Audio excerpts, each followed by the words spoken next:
Hi, Anna. How are you? Great. Thank you, Cindy. How are you? Doing well. How are the kids? Nice to see you. What was that, Cindy? How are the kids doing? Oh, going bonkers, being inside too much. But really lucky with the tennis courts. I've taken them out and playing tennis, which I haven't done since high school, like maybe once, but now I'm out there playing with them. So that's been really fun. Nothing like a pandemic to encourage new behavior. So we're doing that. Great. Yeah.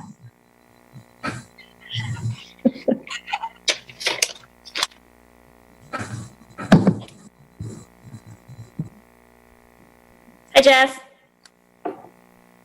Hi there. Hello, everybody. Thanks for being here. Did you get my message? I think I did. Let me make sure. With the public comment that came in? No, I was just letting you know that.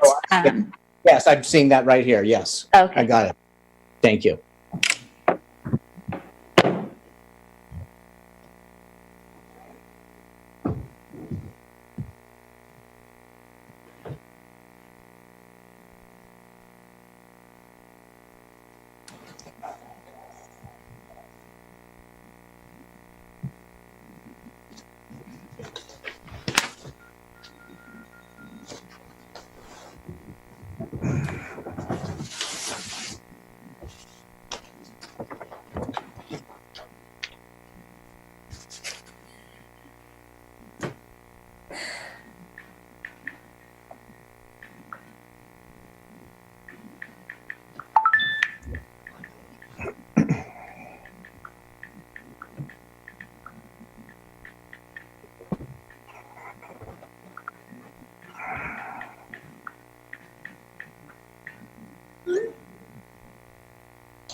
Okay, it's 6 o'clock, but I'm not seeing a few folks. Am I seeing the full screen here? Are we missing Mark and Paul and Mary? Are they with us here? Let's see.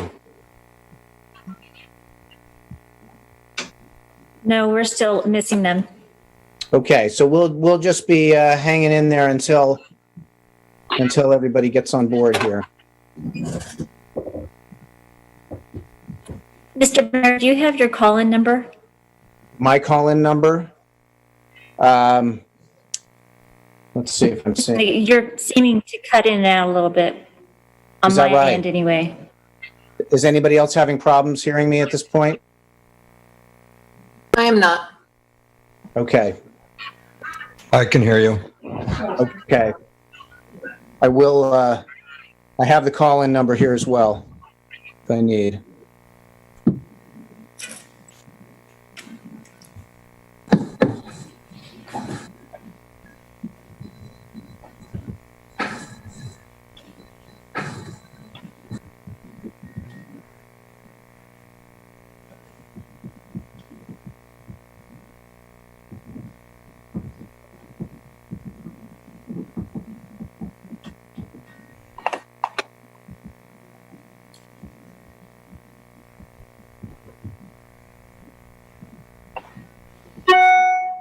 Okay, I'm seeing Mary and Paul and Mark, and David is still, we'll give him another minute, and then we'll move on into the introductory statements here.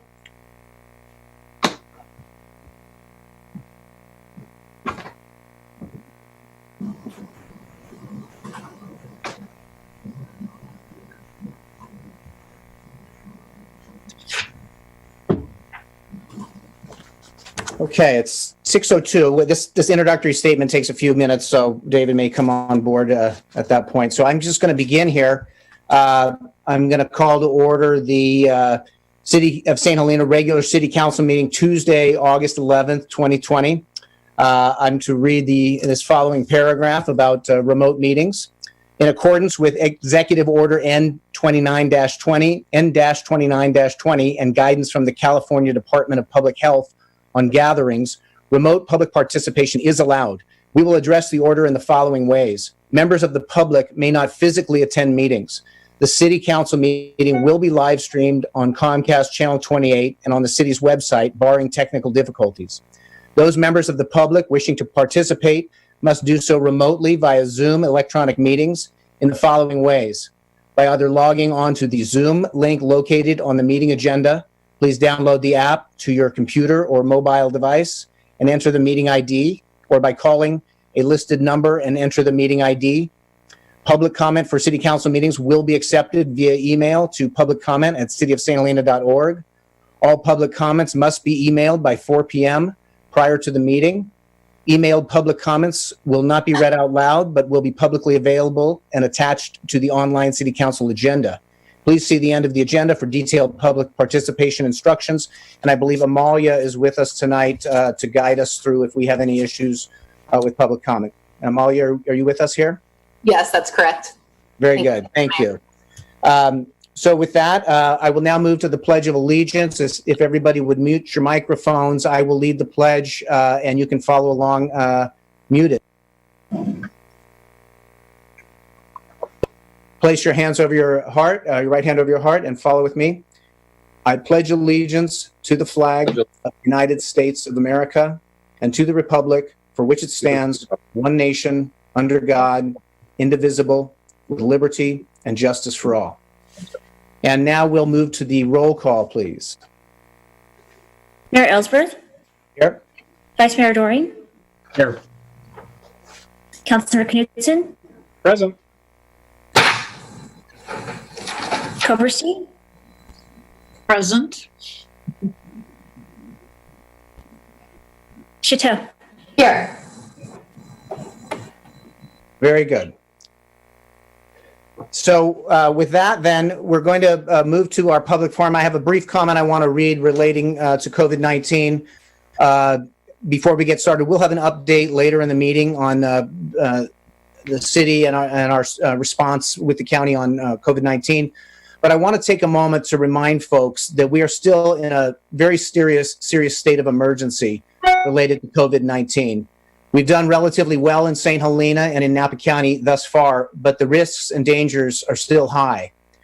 I wanted to mention that while testing remains a challenge at the federal, state, and county levels, what we can do to be proactive in preventing spread of the disease is remember our protocol, the 3 W's: wear your mask or face covering, wash your hands, and watch your distance. Physical social distancing is very important. There have been 11 deaths in Napa County attributed to COVID-19 since the beginning of the pandemic. I think it's important to remember that we're all trying to protect each other here.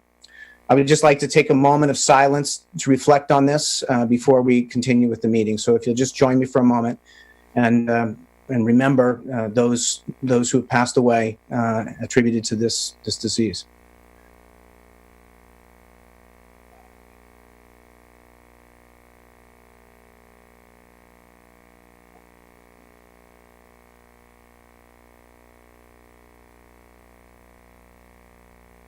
Thank you. So we will, as I said, have more of an update on COVID-19 later in the meeting. At this point, I'm going to open the public forum. Members of the public are entitled to speak on matters of municipal concern not on the agenda during public forum. Each person's comments shall be limited to 4 minutes. Each person is entitled to speak on any non-agendized item only once at any meeting. Brief questions by council members for clarifications may be posed and answered, and council members may make requests that items be placed on future agendas, but in accordance with state law, no substantive discussion or action may take place unless and until the matter properly appears on the agenda. Amalia, is there any public comment at this point? Yes, Mr. Mayor, just one moment.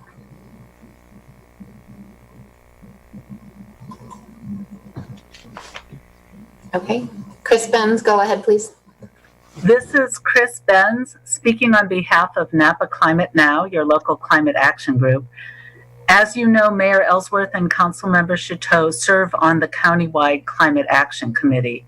For that committee, our group, Napa Climate Now, has prepared a list of climate actions that local jurisdictions can take now when budgets and staff time are very limited. We're scheduled to present these recommendations to the city councils of American Canyon, Calistoga, and Napa, and would like to be put on the agenda to present to your city council. As I said, we will be presenting budget-conscious climate actions that will help forward the goals of the climate change element in your general plan, as well as 2 of the 3-year goals that you will be discussing tonight. And those are Goal 1, which is improve and maintain safe and reliable city infrastructure with a commitment to environmental stewardship and public health, as well as Goal 2, which is stabilize, maintain, and improve access to housing. I hope that you will consider putting the Napa Climate Now presentation on a future agenda. Thank you for your consideration. Thank you for the comment. My understanding is this will also be presented at other city councils around the county. I'm certainly in support of seeing this on the agenda. I don't know if there's additional council support. Yes, absolutely. I'm in support of that. Very good. So we will look at the agenda with the city manager and find where it's timely to bring that in. Thank you. Thank you. Is there any additional public comment at this point? There is. Miss Monet, you should be able to speak now.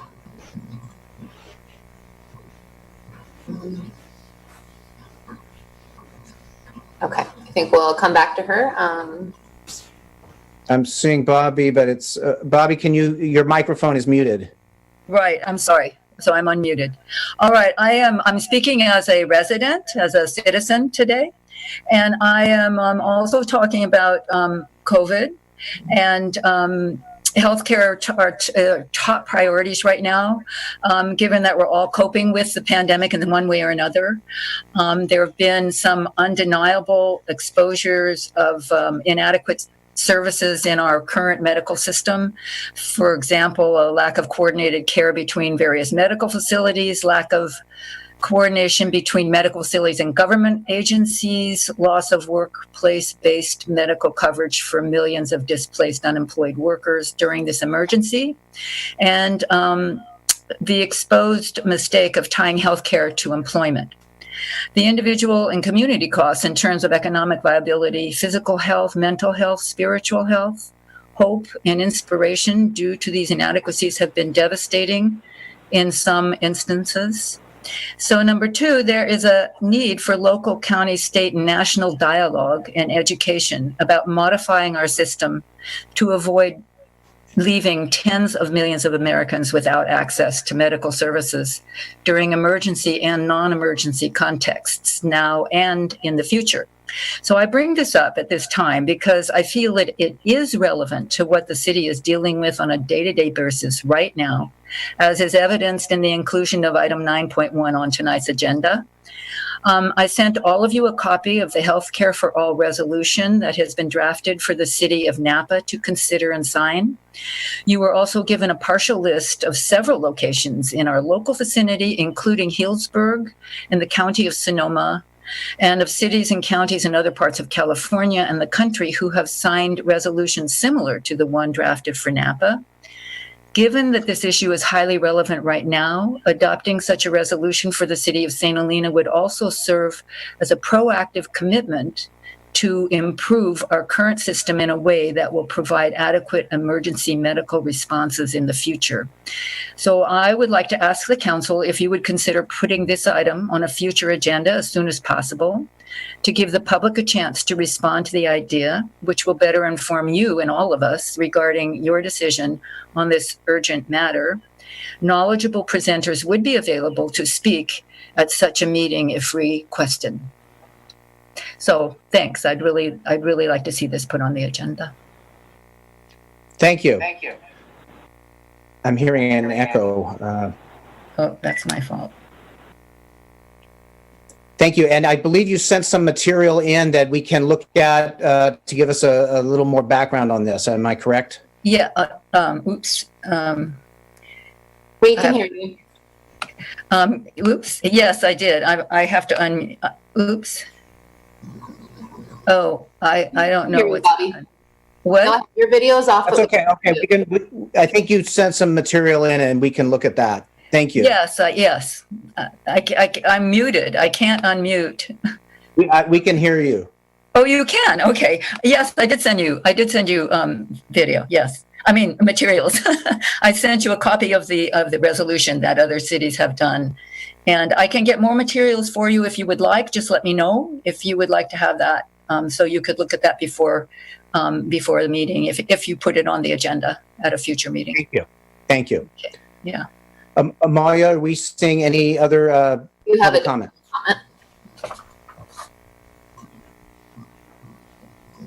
Okay.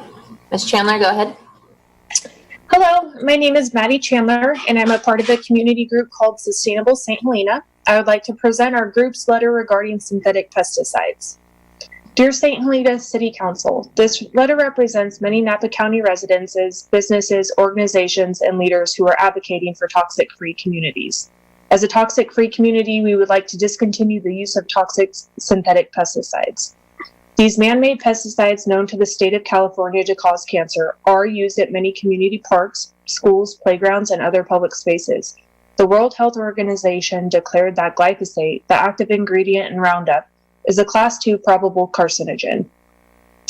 Glyphosate has been alleged to quickly break down into safe components, a story that simple environmental research studies have disproved. It can be found in our rivers and waterways, urine, and even our famous Napa Valley wine. Synthetic pesticides such as Roundup that are currently being used for weed abatement have been linked to reproductive issues, birth defects, neurotoxicity, liver disease, kidney disease, and cancer.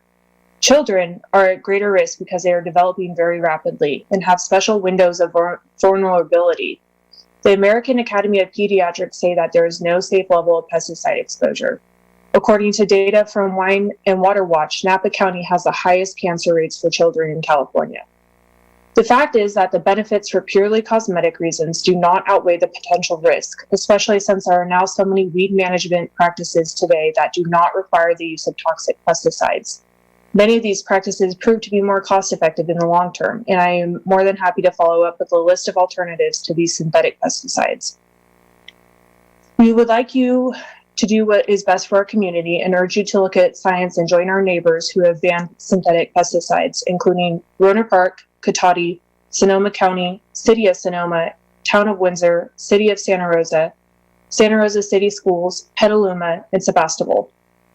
Please look to the City of Sebastopol and their school district for their district-wide integrated pest management plan, which is available online for inspiration.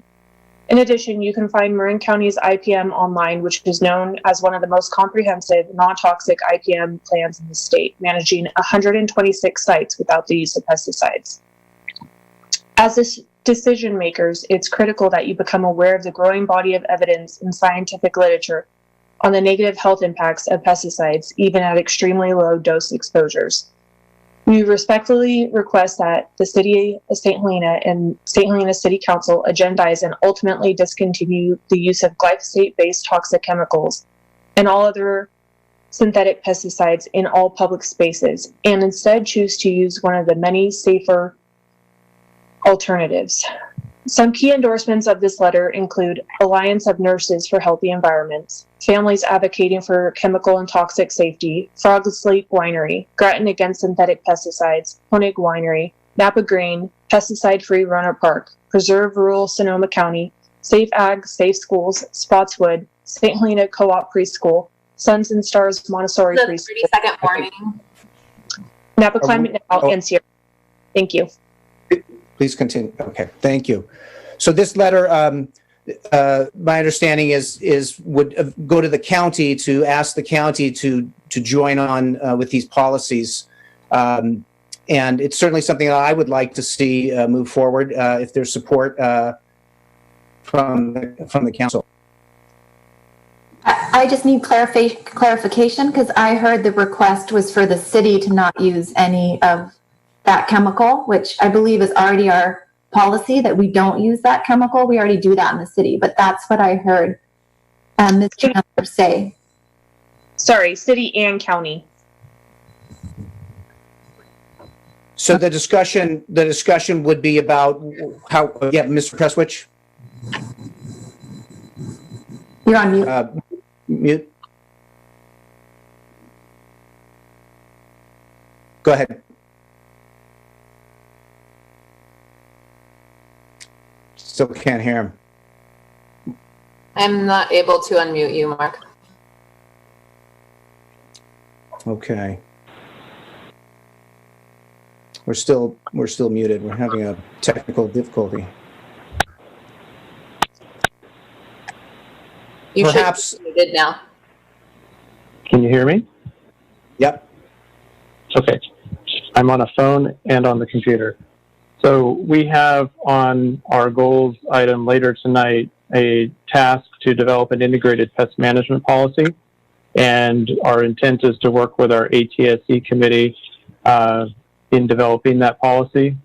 And in addition to that, yes, it's accurate. We discontinued the use of glyphosate about 2 years ago. However, we want to have a comprehensive policy that's council endorsed that seizes these best practices and applies them to our city. So we look forward to working on that item. And I just wanted to make sure that the council and the community understood that it was one of the items on our work plan that we'll look at later tonight. Great. So it sounds like there's a pathway forward there. Thank you. Thank you for the public comment. Amalia, are we seeing any other additional public comment? Yes, we do have additional comment.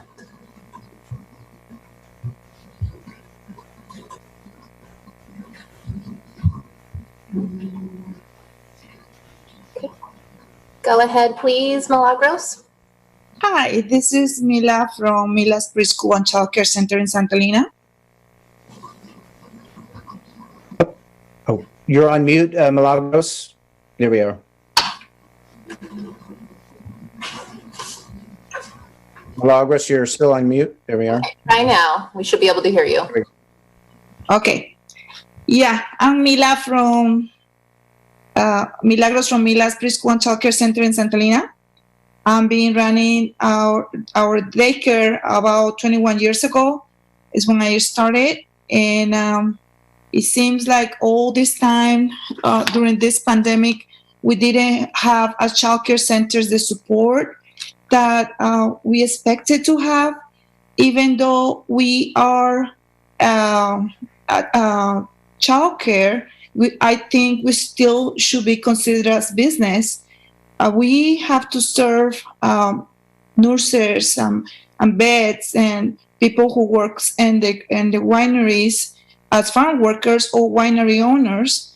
But when we ask help for the city to apply for the loans that they were doing for businesses, we don't apply because we're childcare. They were doing it only for stores. I think we're looking the benefits of the high quality childcare are enormous and essential way to close the achievement gap between the children and the different economic backgrounds and prepare them for kindergarten, primary school, and beyond. It's a lot of research has been done on kids on different ages, especially in early age, that if we start bringing more help for those children and do quality care, the economic dividends over the course of the child's life will be best. So I'm asking to please consider us when we're getting grants or loans for businesses to look at us too, because we are essential workers. We are the ones, our center never closed during this pandemic. It was on, I think, believe it, the only center that was open. But when we needed the help, we didn't get any. We can apply for PPP loans to last for 2 months. And after that, we had to figure out what to do. We are in the bridge to go bankrupt for this case, but we asking you to please see how can you help childcares in the area, which is very demanding. Thank you. Thank you for the public comment. We will be having a discussion about COVID-19 later and an update later in the meeting, and we will be discussing the child care issues when we get to that point. It is an issue that is becoming a rising concern, and so we will be discussing that a little later in the meeting. So thank you for the commentary. Sure. Welcome. Appreciate it. And are we seeing any additional and Milagros, just to let you know, then as we have that discussion, we will report out and make sure information gets your way, just so you're aware, you know that. Is there any additional public comment at the meeting at this point?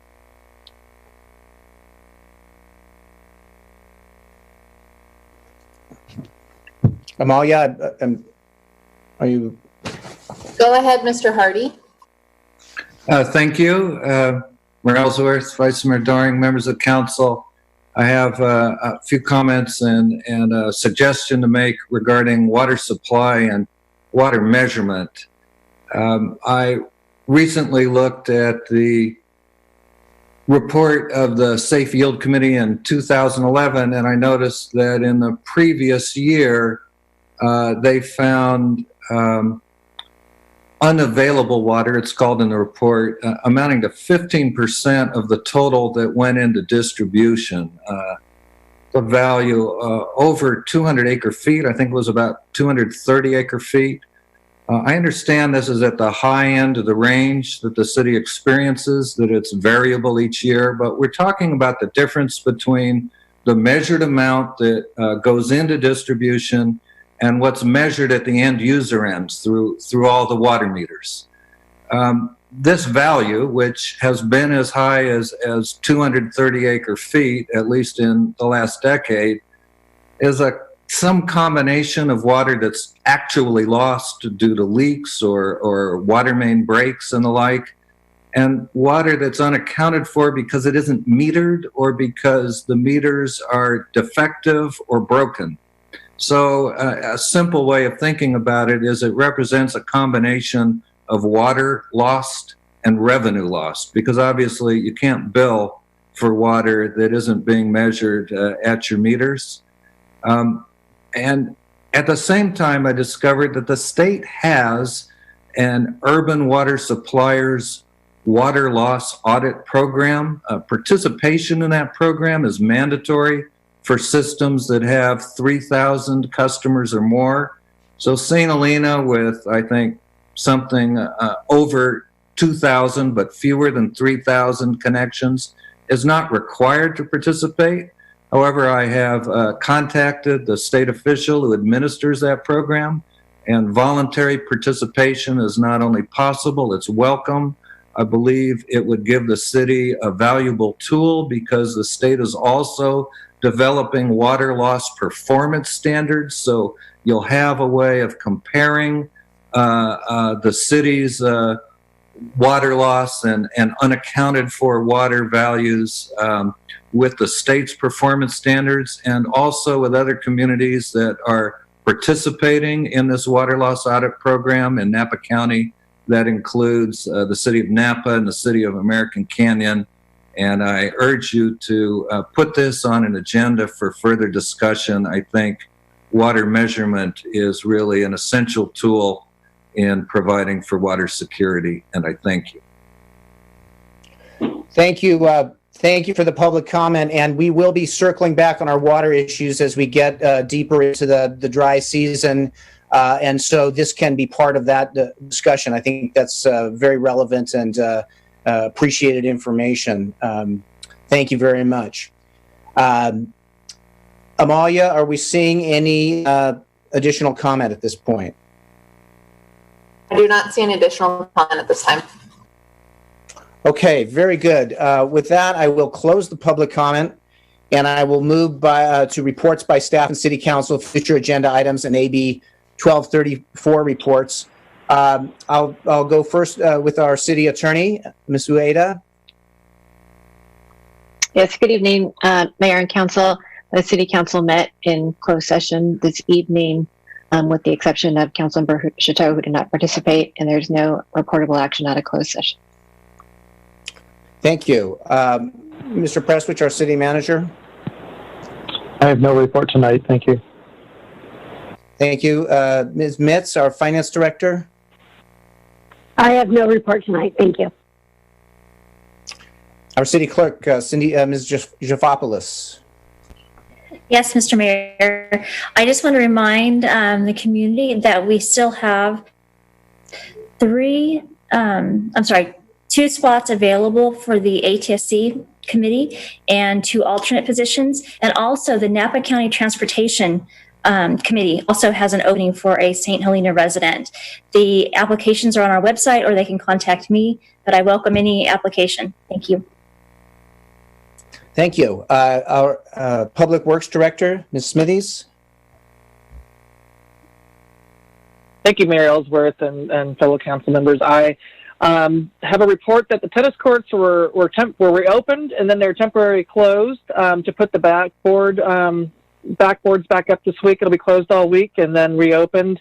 And we're still working on ordering replacement shade structures. So the tennis court project will be 100% complete, hopefully by the end of this month, pending delivery and installation of the shade structures. But I know the community is being active and utilizing the court. So I apologize for having to temporarily shut it down again to install the backboards. That's all I have to report. Well, it's very much appreciated, the work of you and city staff in terms of making that happen with the tennis court refurbishment. So thank you. We'll move to our police and fire. I know that our fire chief will have a report in a bit, so I'll go to Chief Hartley. Thank you, Mayor and council members. I have nothing to report tonight. Thank you. We'll move to Council Member Knudsen. No update. Thank you. Council Member Chateau. Just one small report to add to that tennis report, since I've been enjoying it so much and so grateful for those courts. I wanted to highlight that the city was also so thoughtful that you put out that temporary hand washing station. That's really important after playing tennis, and even with bocce ball, it's right there behind the tennis courts. It's clean, it's easy. I'm very grateful for it, and hope that everybody in the community is washing their hands, wearing a mask whenever you can't be 6 feet away from people, and staying outdoors when you are seeing people. 6 feet and a mask. Thank you. Thank you. And we will move to Ms. Koberstein, please. Councilmember Koberstein. I just have a couple of things. The city has put in an application for grant funding from the Upper Valley Waste Management Agency for $120,000 to do some work on Money Way. Those decisions are supposed to be made next Monday. So I will let the staff know what the outcome is of that. Second, I just want to talk about our next meeting on August 25th. There's been some discussion and about a recognition on that evening for our postal service workers in St. Helena, including making note of the recent retirement of Francisco. My thought about it, and we really probably can engage in a discussion, but every year we do honor one agency, or we have honored groups at our annual potluck. It doesn't seem like that's going to happen this year unless we are virtually having a potluck. It started, with the first responders in 2017 after the fire, and then our boards and commissions, and more recently the Up Valley Family Centers. And it seems appropriate in my mind that we honor our postal service workers this year for everything they are doing, running around town, trying to service us and deliver packages. So it's planned to come to the agenda, I believe, in 2 weeks. And my idea was that we would all take part in honoring that particular group this year. I think that sounds tremendous. And at that meeting, when we do the proclamation, perhaps we can discuss some type of virtual get together. As you've said, we had that tradition going, and it's been stalled by COVID, but perhaps we can discuss that. Yeah, I know. Yeah, and I know that our postmaster is available on that night, so it would be great if we could carry through and maybe do it on the 25th. Okay, very good. Thank you. And Vice Mayor Doring. Thank you. I don't have anything specifically to report other than to say that in my free time, when I'm not raising 2 children and practicing law, there are other things that go on in the city. I was just kind of looking at my calendar. I was a little bit overwhelmed. Don't tell my wife that I'm not practicing law anymore. I attended the Napa County Community Wildfire Protection Plan stakeholder meeting this week. A couple weeks ago, the LAFCO workshop on the countywide wastewater municipal services review. I've been attending Farm Bureau meetings with respect to how they're addressing COVID-19 in the workplace, agricultural workplace. Attended the Napa Valley College Community Forum on the future of the Up Valley campus. I heard a lot of good comments there. I've been occasionally tuning into the Chamber city-sponsored business forum. I think our staff, in particular Stephanie, is doing a great job in that capacity. I continue to serve on the ATSC, the Napa Valley Transportation Authority. Vine Trail keeps coming up there, and we are advocating for that. So there's a lot going on in addition to city business, and we continue to advocate for the city of St. Helena on all fronts. So thank you. Thank you very much. And thanks for your involvement in all those important discussions and committees. So I have a few things. I'm going to begin by recognizing the recent retirement of police officer Todd Heald, who retired after 17 years of faithful service to the St. Helena Police Department and our community. And I want to extend our thanks to him for his service. Todd has truly been an asset to this community and the agency, and is highly regarded by his peers. The police department and the city thank Todd for his dedication, personal sacrifice, and the compassion he has provided over the years. I just wanted to make sure to recognize him. He served our city for a long time and in a distinguished manner. So thank you, Todd. It's very much appreciated. And the next item, I had a meeting with Vice Mayor Doring and our Finance Director, April Mitz, discussing our water compliance with our water agreement holders. I believe Ms. Mitz has a screen share.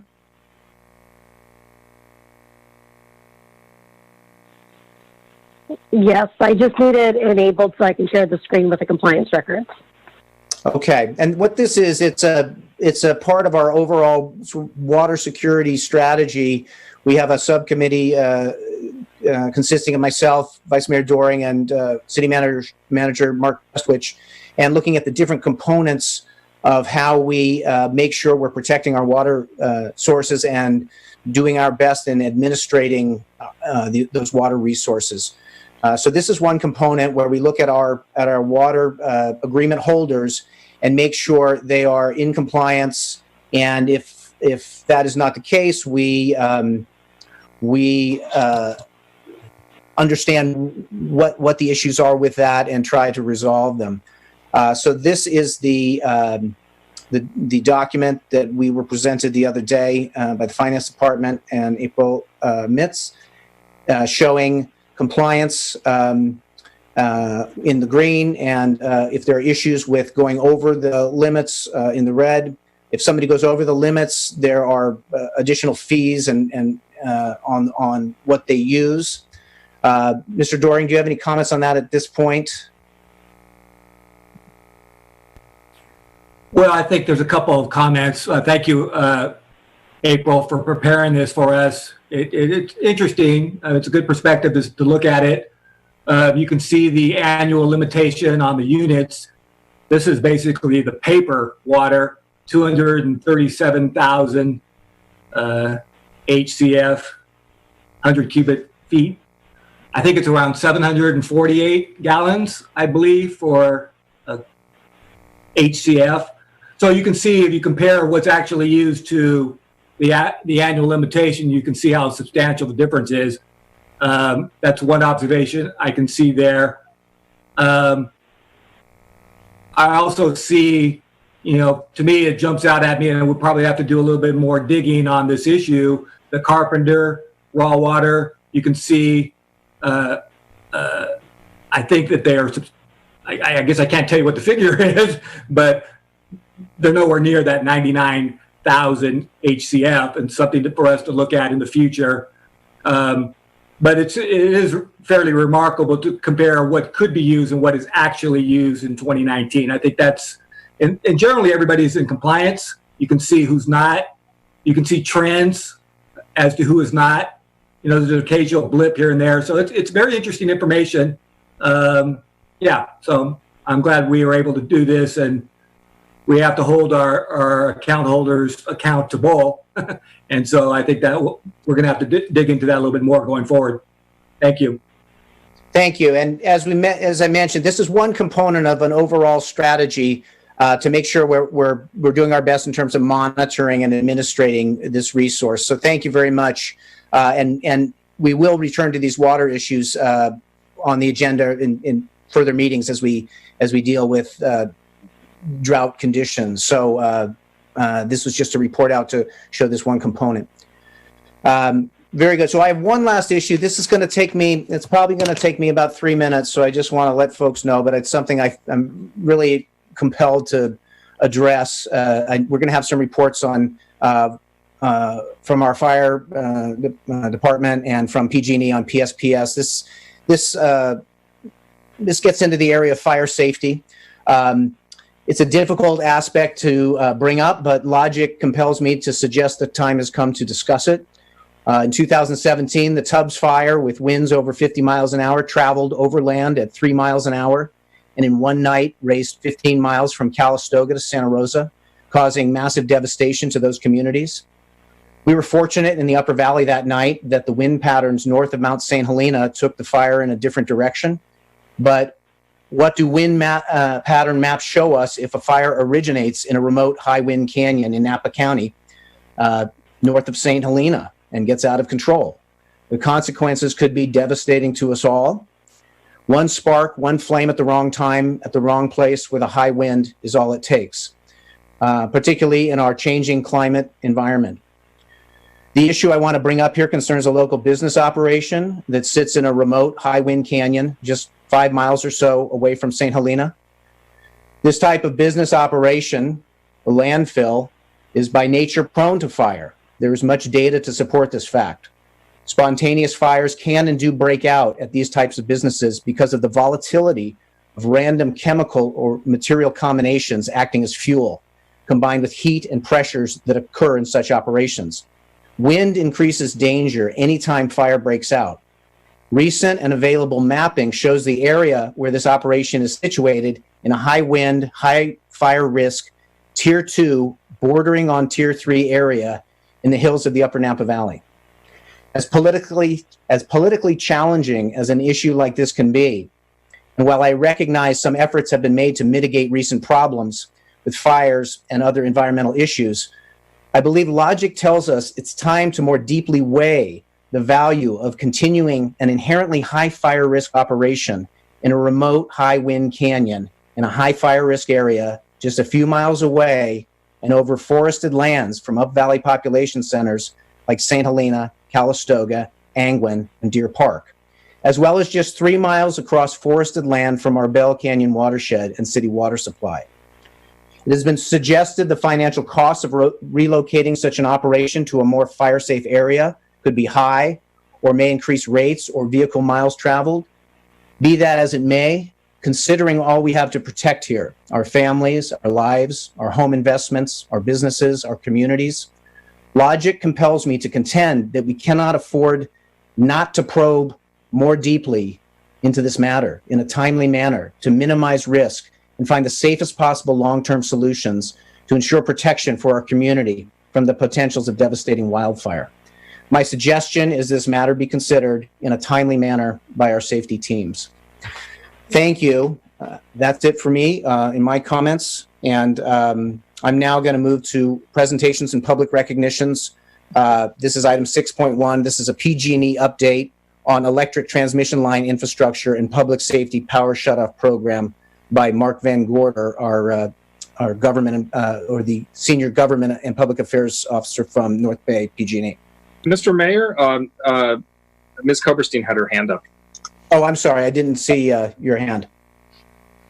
I think the issue you raised is one that is properly in the purview of the Upper Valley Waste Management Agency, to which we are a member. And that is really the board that controls what happens at the landfill. And I suggest that we work through the agency, through our appointed members, to handle that. I don't see that we have any independent ability to do anything. Well, I do believe it's an issue of public safety that is worthy of being in the public conversation, and was my reasoning for bringing it forward. So with that, and there is a JPA that manages oversight issues, and while they may be working on it, I do believe it's an issue that in terms of discussion for best fire protection. Order. I think this is not agendized. I think we're probably moving too far afield in the argument. We should have a discussion about in the future for sure. I think that's correct, Mr. Doring. I will take your direction there. So with that, I will move to our PG&E presentation. Thank you, Mayor Ellsworth. This is Mark Van Gorder. Can you hear me all right? Yes. This may be irrelevant. I don't know if, it looks like somebody's activated my camera. I was seeing a still image there for a second, and I didn't know if you were able to see me. So thank you, Mayor and council members and Manager Prestwich and other staff members who helped us prepare this virtual meeting. We're living in challenging times for sure. I hope this goes smoothly, and I appreciate your city staff support. They've been terrific. So my name is Mark Van Gorder, for those who may be watching from home or don't know me. I handle government relations and public affairs for Pacific Gas and Electric. I am safely, I suppose, broadcasting to you or coming to you virtually from my home. And with me tonight, I hope, we'll see in a second, is also our new to PG&E public safety specialist, Mike Wilson. Mike, are you on the line with me? Yes, I am here. And can you hear me all right, Mark? Got you loud and clear. Yeah, thanks. As Mark said, thank you all for allowing us to provide this presentation tonight. I'll just kind of be a sidekick. Mark and I work closely together. As he said, he handles cities as well as city managers and such, and I'm oversee relations with our emergency response folks throughout the county. So Kerry Whitney, Kevin Toohey, some names you may know, Chris Scow, and Office of Emergency Services, as well as Chiefs Hartley and Sorensen there in your town. So I'm looking forward to my quick little deal on my background is just finished 32 years with CAL FIRE.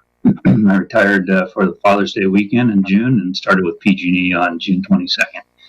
So I come with eyes wide open as to where PG&E has been, especially in the last 5 years. I'm a longtime resident of Napa County. Did most of my CAL FIRE time locally, with the majority of it Napa County.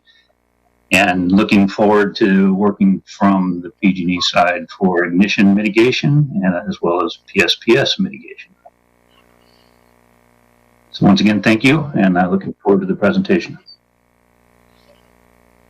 So we are really excited to have Mike with us. I know I personally am excited. We will be partners here serving Napa County, and Mike especially during a public safety power shutoff, which we're going to get into here with this presentation, would be the primary contact with the County Office of Emergency Services, and that's where we really connect to work in an emergency operations fashion with the county through Mike, and then I through Mike, and with the help of Mike, work directly with city managers and local mayors, council members, etc. With that, I will launch us into the presentation. We have been asked to make this about a 15-minute presentation. We will do our very, very best. We're going to get into this community wildfire safety program that you see on the screen, and if I can just confirm that you do see that on the screen. Yes, we do see that.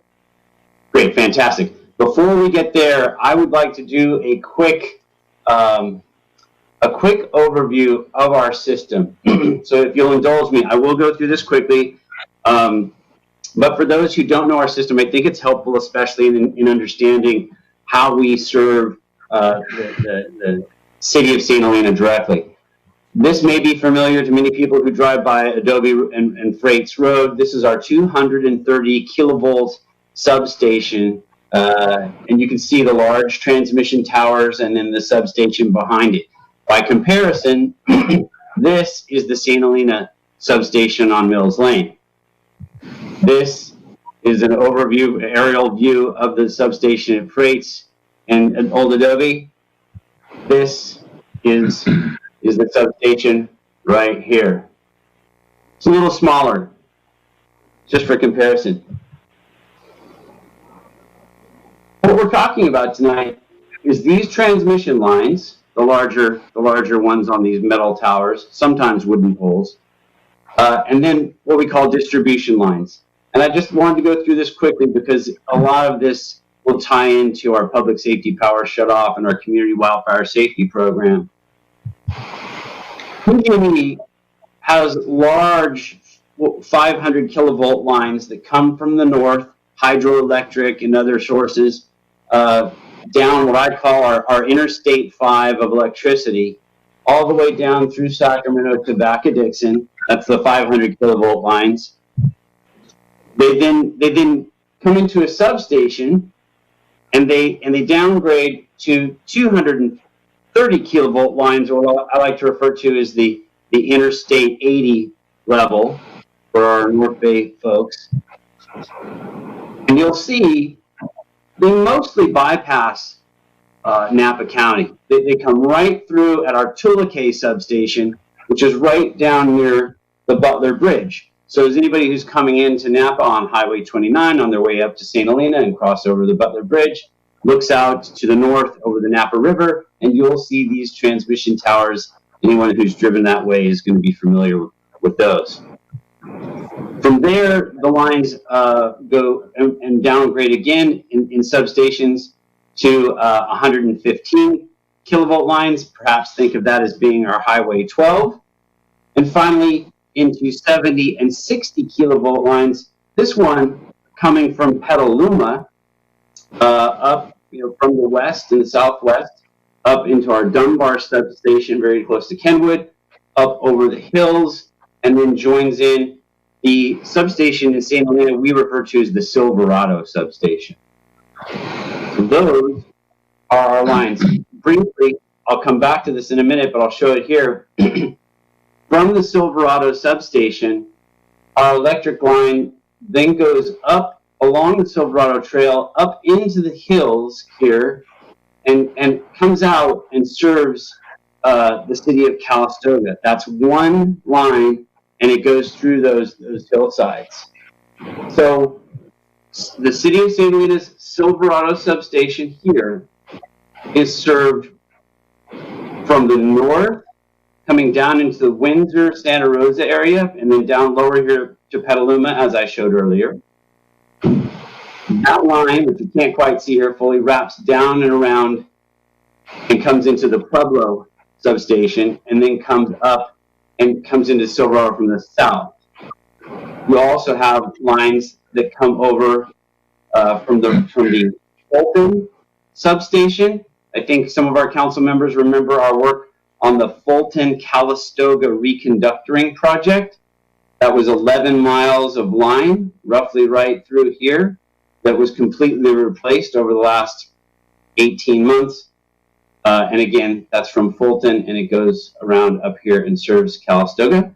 So you have service from the south here, from the west, from the Fulton, Calistoga sub into Silverado, and coming down here from Winters to the Monticello substation into Silverado. You have 3 large transmission lines that serve that area. And again, here's the Calistoga lines. I'm so sorry. I'm looking at the wrong button. I wanted to show the interface of the high fire threat areas. This is not a surprise to anyone. I think Mayor Ellsworth was referencing this just a moment ago in his discussion about concerns about fire and ignition. That's our main top concern for safety. As these lines clearly come through what the California Public Utilities Commission and CAL FIRE and Cal OES and other, and PG&E, Cal Edison, San Diego Gas and Electric, and others have come together to put these maps. And the orange areas show we call tier 2. It's elevated fire risk. The red is extreme fire risk. And you can see how our transmission lines come through to serve those areas. This is a circuit map. We won't go into it too detailed, but I will tell you that the orange is all overhead electric. The green is underground. And here's just one example of the west side of the city where you have residential neighborhoods and other homes up in the hillsides where the electricity comes in somewhere along here, is breaking off and flowing up into the western hills. And then this is the eastern side. Anyone who lives in St. Helena is likely familiar with that. So I'm going to get into this second half of our presentation about what we're doing to mitigate the potential for ignition and reduce our public safety power shutoffs by keeping them smaller, shorter, and smarter. But I'll pause here just for a moment to confirm. Mayor, would you like any questions at this time, or would you like to save all the questions until the end? I'm going to just check with the council to see if I'm seeing any hands raised now. I'm seeing... And there is another component to this. I just thought that was a lot to take in, so I wanted to stop here if need be. Yes, I see Councilmember Knudsen with a hand up. Hi, Mark. Thank you very much for this incredibly informative discussion. I think it's really helpful for ourselves and our residents to see sort of the transmission lines that we've got. Can you keep that presentation up and go back a slide or two, please? One more. Yes, stop. That'd be great. This is, we're talking about fire threat here, and I'm noticing the 60 kV line that was just improved that goes squares in St. Helena. Yes, this one right there. Perfect. And I know that there's been a lot of discussion, and I think this is both a public safety as well as sort of a rationalization of resources. If at some point, when the 115 kV line, which is the purple line, gets upgraded, that you could actually move that 60 kV line onto the 115 line. Because it's essentially going from the same place to the same place. And certainly when you upgrade that 115 kV line, it'd be easy enough to sort of concentrate resources along that line, including the 60 kV line. And I want to put a bug in your ear about that, because it's something the city, I believe, and its residents have real interest in, both from a fire safety and also a sort of a understanding where the resources are, that you don't need to have 2 corridors going through town. Thank you. That's my comment. Thank you. Absolutely, and thank you, council member. I hear you loud and clear.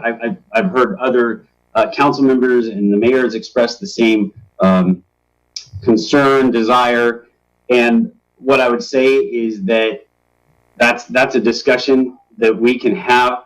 Our core objective, and I guess I'm saying this more for the public. I feel like the council members probably know this, but our core objective after 2017 and 2018 was to strengthen all of our transmission and inspect all of our transmission lines and towers. And in doing so, that particular stretch, the Fulton-Calistoga, was deemed absolutely immediately required, I'll say repair, but I know there was a lot of full replacement. And I want the public to understand that we get that it would be nice to try and find a way to move everything around, and hopefully we can get there after some longer discussion. But for this fire season and to get things back in place, the fastest and easiest solution was to rebuild and replace parts of that line, with the full understanding that we'll have to discuss how we might want to move things around. It is to some degree like having a conversation about moving Silverado Trail or highway, any major thoroughfare with these transmission lines will have its new easements and new rights of way, and it's going to be complex and take some time, but completely open to that discussion going forward. Great, and thanks, Mark. Just to add on to that is that I don't think it would require new easements because it is just along that 115 kV line. But at any rate, as long as, and thank you for the comments about, yes, that there was an immediate need on that line. We all understand that as a city.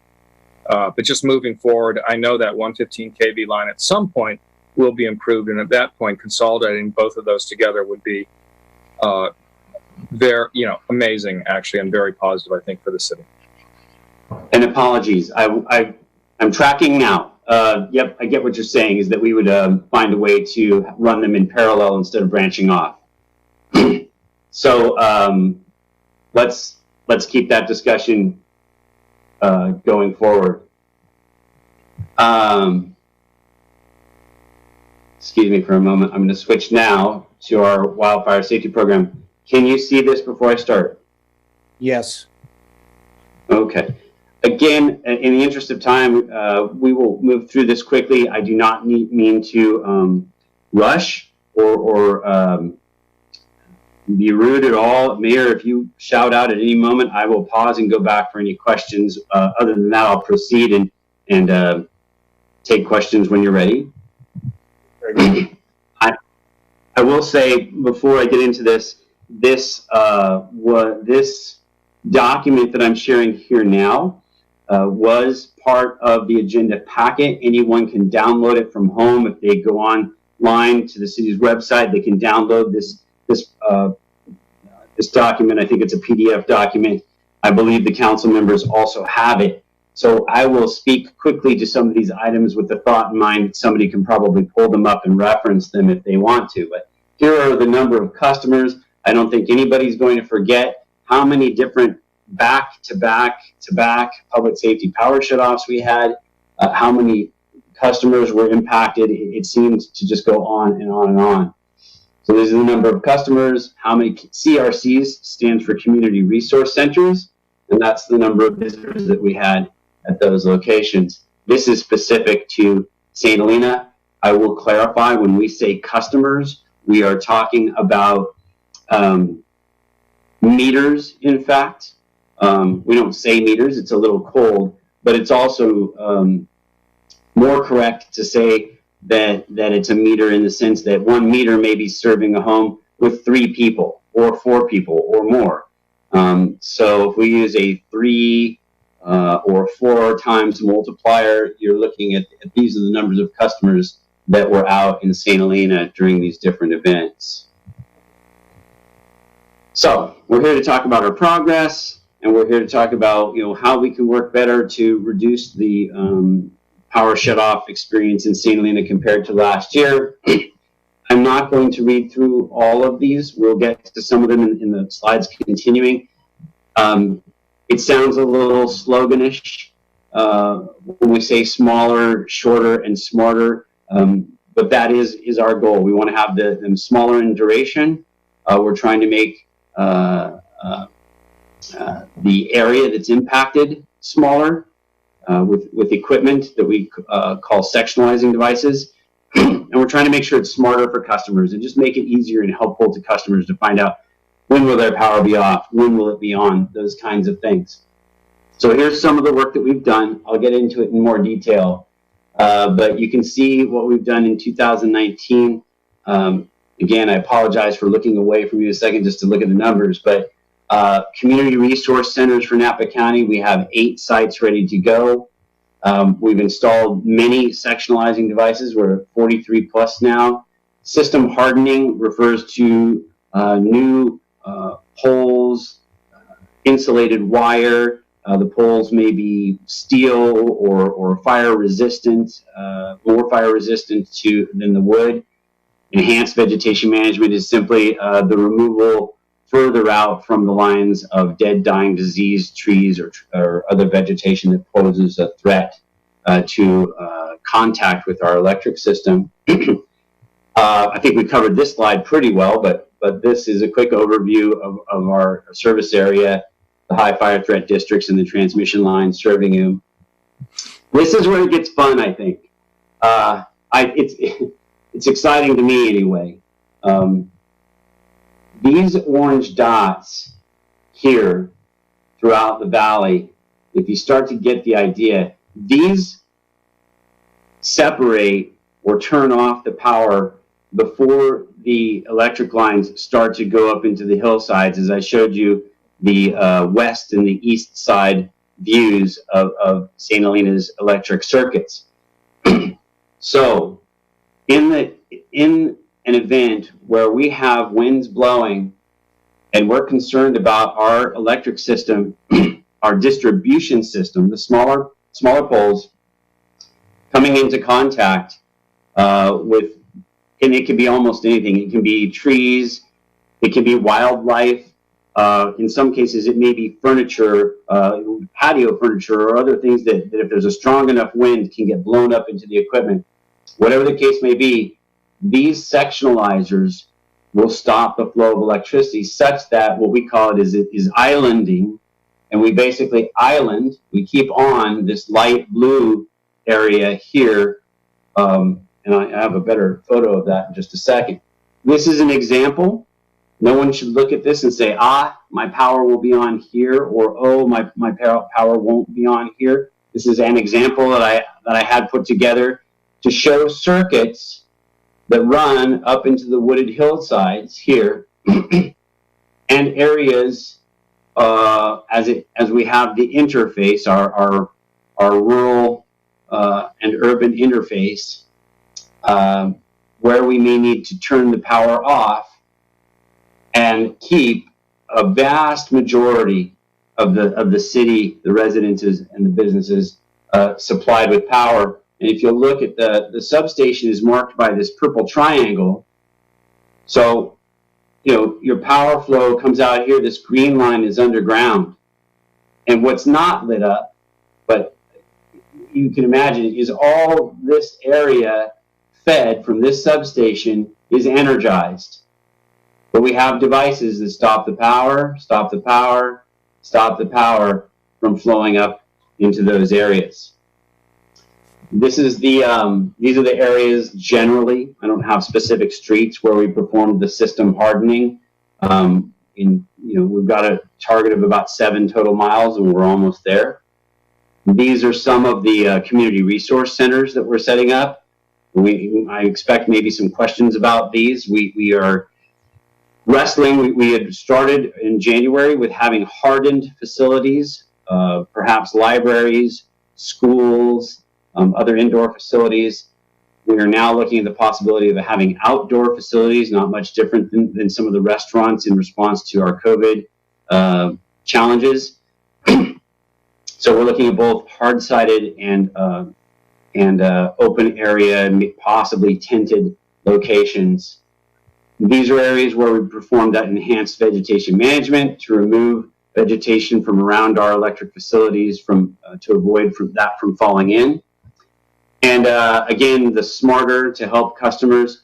Unfortunately, in 2019 and prior to that, if a customer wanted to ask, well, will my power be out or not? They got what I refer to as the gray blob. Maybe your power might be out somewhere in this area, And if you lived right on this edge here, maybe it's out, maybe it's not. If you were deeper in here, you'd have a pretty good level of certainty. What PG&E's mapping is able to do now is identify down to the parcel level. If somebody wants to know if their power will be out, they can look up exactly their parcel level. I think that is a huge plus for customers this year. I won't go through all of this unless there's questions, but I do have information here about our medical baseline program, where to go for additional information.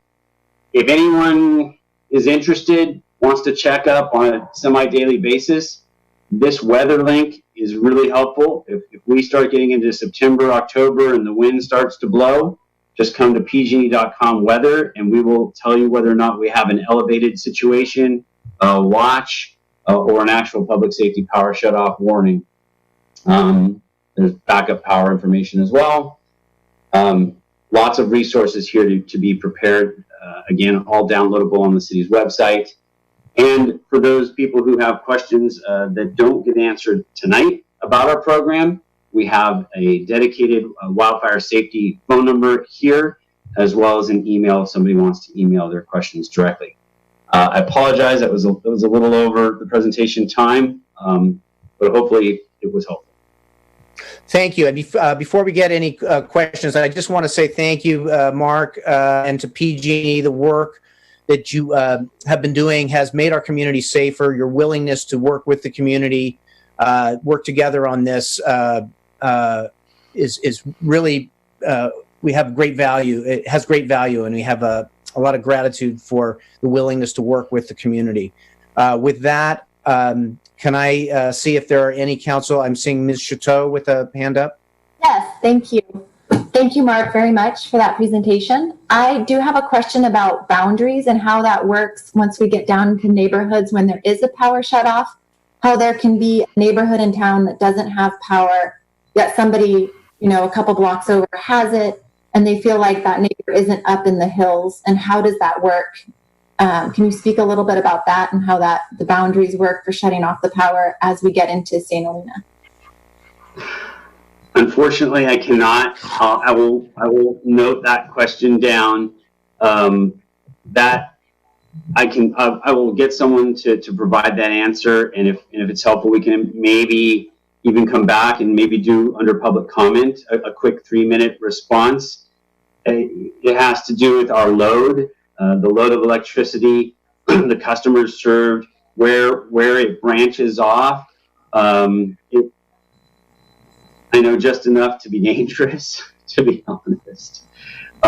So I will have somebody from our team that does the engineering, and it is very interesting the way that they look at it. I just got done reviewing this in Sausalito, where they installed one of these devices, and it's an obvious question. Why is this device here? Why wasn't it a block down? And the good news is there's real reasons behind it.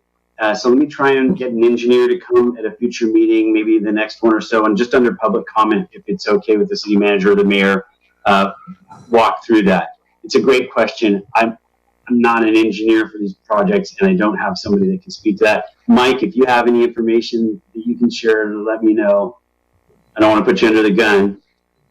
Yeah, in my 2 months, I haven't picked up any engineering skills in the in exact detail. This year, I can say that with the sectionalizing devices, as Mark says, that should make a lot more sense on the ground as to the closer you are off the valley floor up into the more higher fire threat areas, the more chance we'll be shut off as we go along. And the big picture reasons are, fuel, weather, and topography play into the model as to when they call it a PSPS, but getting down to that individual circuit is, like Mark says, more of an engineering minutia than we're able to go into at our levels. Okay, that's great. And I just had one more quick question. When I saw that for our community resource center, we have one agreement with Catholic Church. And then the other community our size, a little bit smaller, Calistoga, has 2. So is one enough for a population of our size? And do we need to be looking for another spot? This one. I saw our library is not an option anymore. And then we have the St. Helena Catholic School agreement. Sure. I guess the two comments that I would have to that are the sites have to go through a particular screening. They have to be ADA compliant. What our practice has been to send folks to pre-screen, for a lack of a better word, but pre-screen a facility, make sure that it's ready, find out what equipment we might need to install if we needed to bring a generator to connect if the power's out.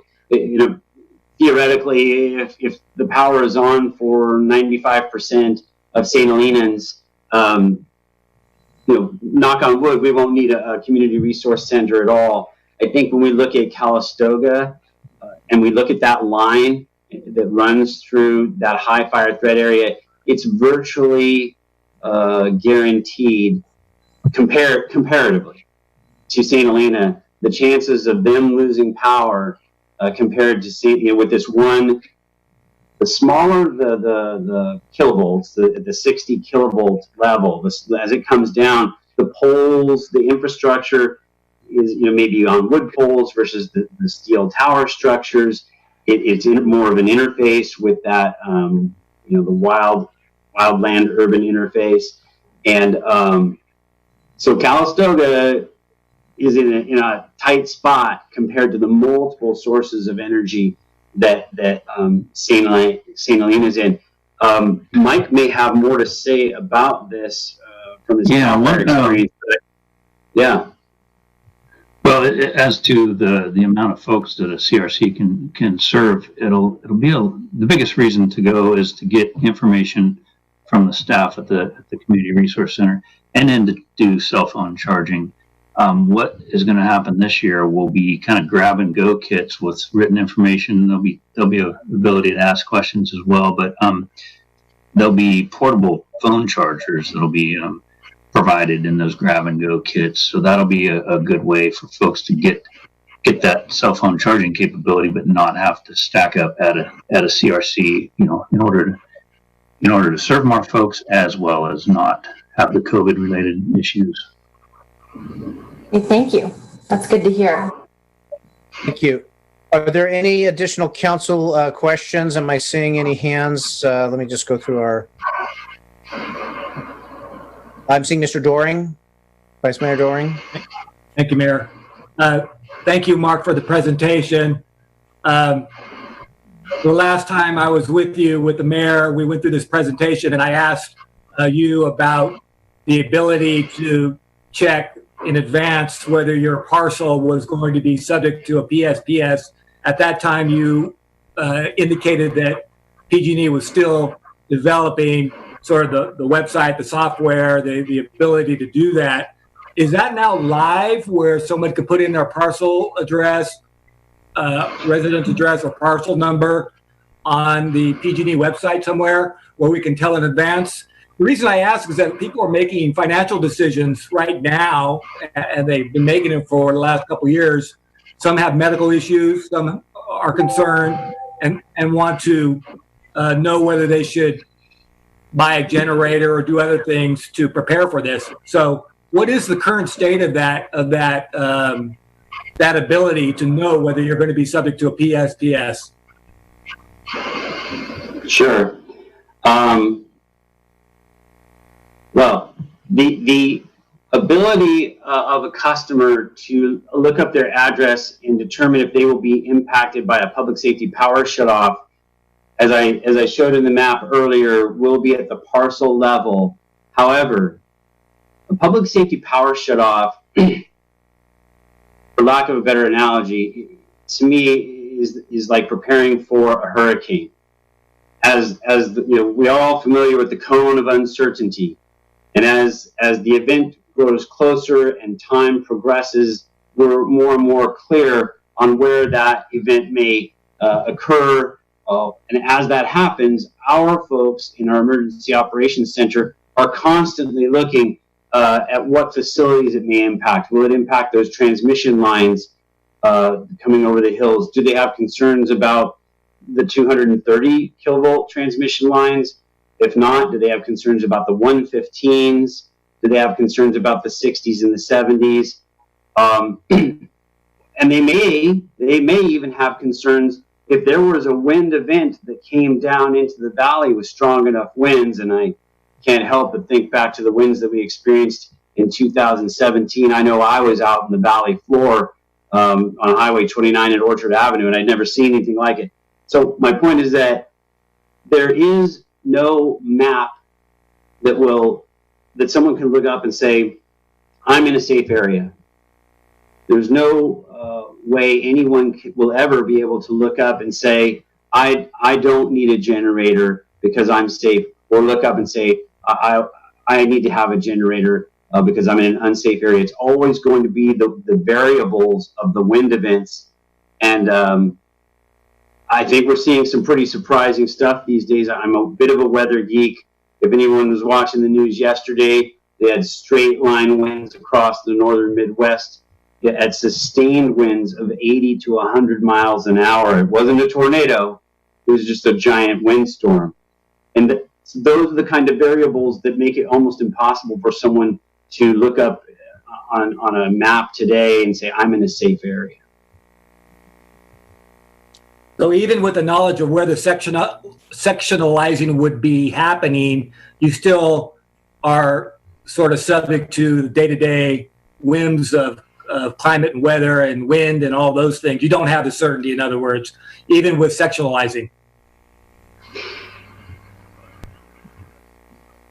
That's correct. I'm pausing for a moment to think. I mean, just as an example, there is always the possibility that locations that we provide temporary generation, if the wind conditions warranted, that we would shut off. All of the efforts put into it, all the system hardening, the vegetation management, whatnot, there is always the possibility that we may have to shut off certain circuits that we otherwise would feel 90% of the time we could keep on. There may be a transmission level, and if I could, briefly, I'll go back to, I feel like at this moment, Mr. Doring, I feel like I owe you and the mayor an apology. I'm trying to see if I can get back to that map. But you will most certainly recall my telling you, along with one of my associates, that you really didn't need to worry about the power going out in St. Helena because you had, are you seeing this again, the screen that I'm sharing? Yes. Yeah. You'll remember that we were very confident that these transmission lines would serve St. Helena and that the power would not go off. But briefly, we know that this reconductoring project wasn't complete last summer. And the Kincaid fire, at CAL FIRE's request, and I'm sure our partnership and our support too, we shut down power flowing this direction. So not only was this line unavailable, I'm not sure we would have received power. It was unexpected that we would have shut down this 230 kilovolt line. I mentioned it comes down to Petaluma, comes back up and serves this direction, and comes up from the south and serves this direction. In fact, large portions of the city of American Canyon lost power because we simply weren't able to support the load, the demand of all the cities when we had so much power shut off coming in this direction. And I mentioned that for two reasons. Again, to say an apology, we thought that wouldn't happen, but we had one transmission line out of commission, and we had CAL FIRE requesting that we shut off the power. We had the fire. We were dealing with all that sort of thing.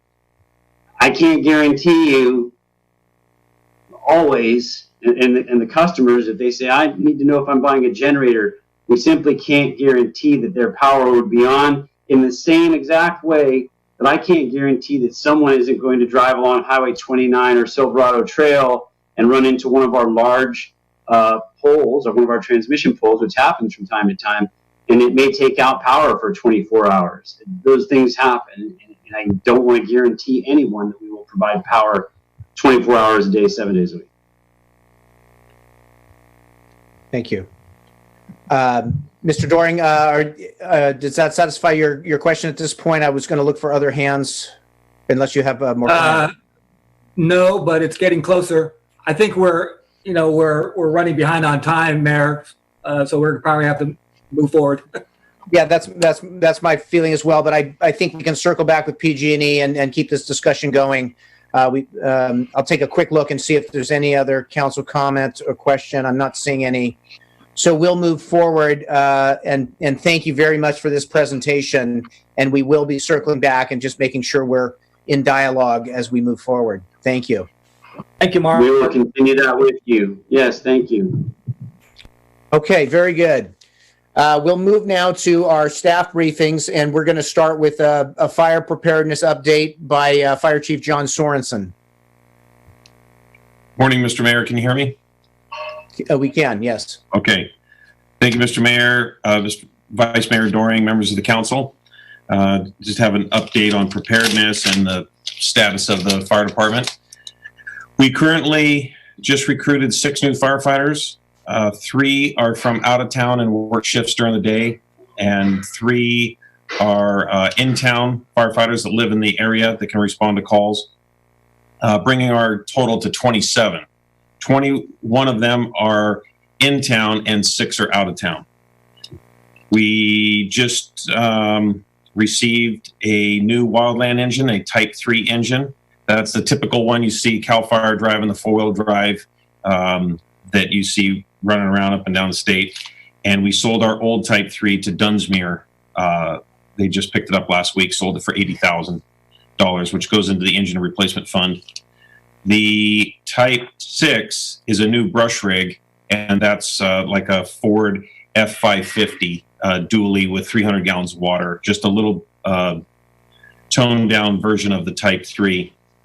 And the Type 3 just got back from the Apple Fire. I was a strike team leader that took 5 engines of the same type down to the Apple Fire. And then a couple of weeks before that, it just came back from the Hog Fire up in up north. Firefighters logged in 1,367 hours in these 2 weeks. Moving on to weed abatement, Alec Vidler has been working diligently, running around town on patrol, trying to get everybody's weeds down and doing a pretty good job. And all the residents of St. Helena who we knock on their doors, say, hey, you got to trim your weeds, or we sent letters to, all of them complied. We really haven't we're really, really lucky compared to other municipalities and counties that people just ignore it. But no, St. Helena has really done a good job. We do have some follow-up. Some places, some weeds came back, so we're going to get on that. For evacuation readiness, working on making sure that the sirens are working so we can wake up the town, which will be multiple blasts of the sirens, the fire siren.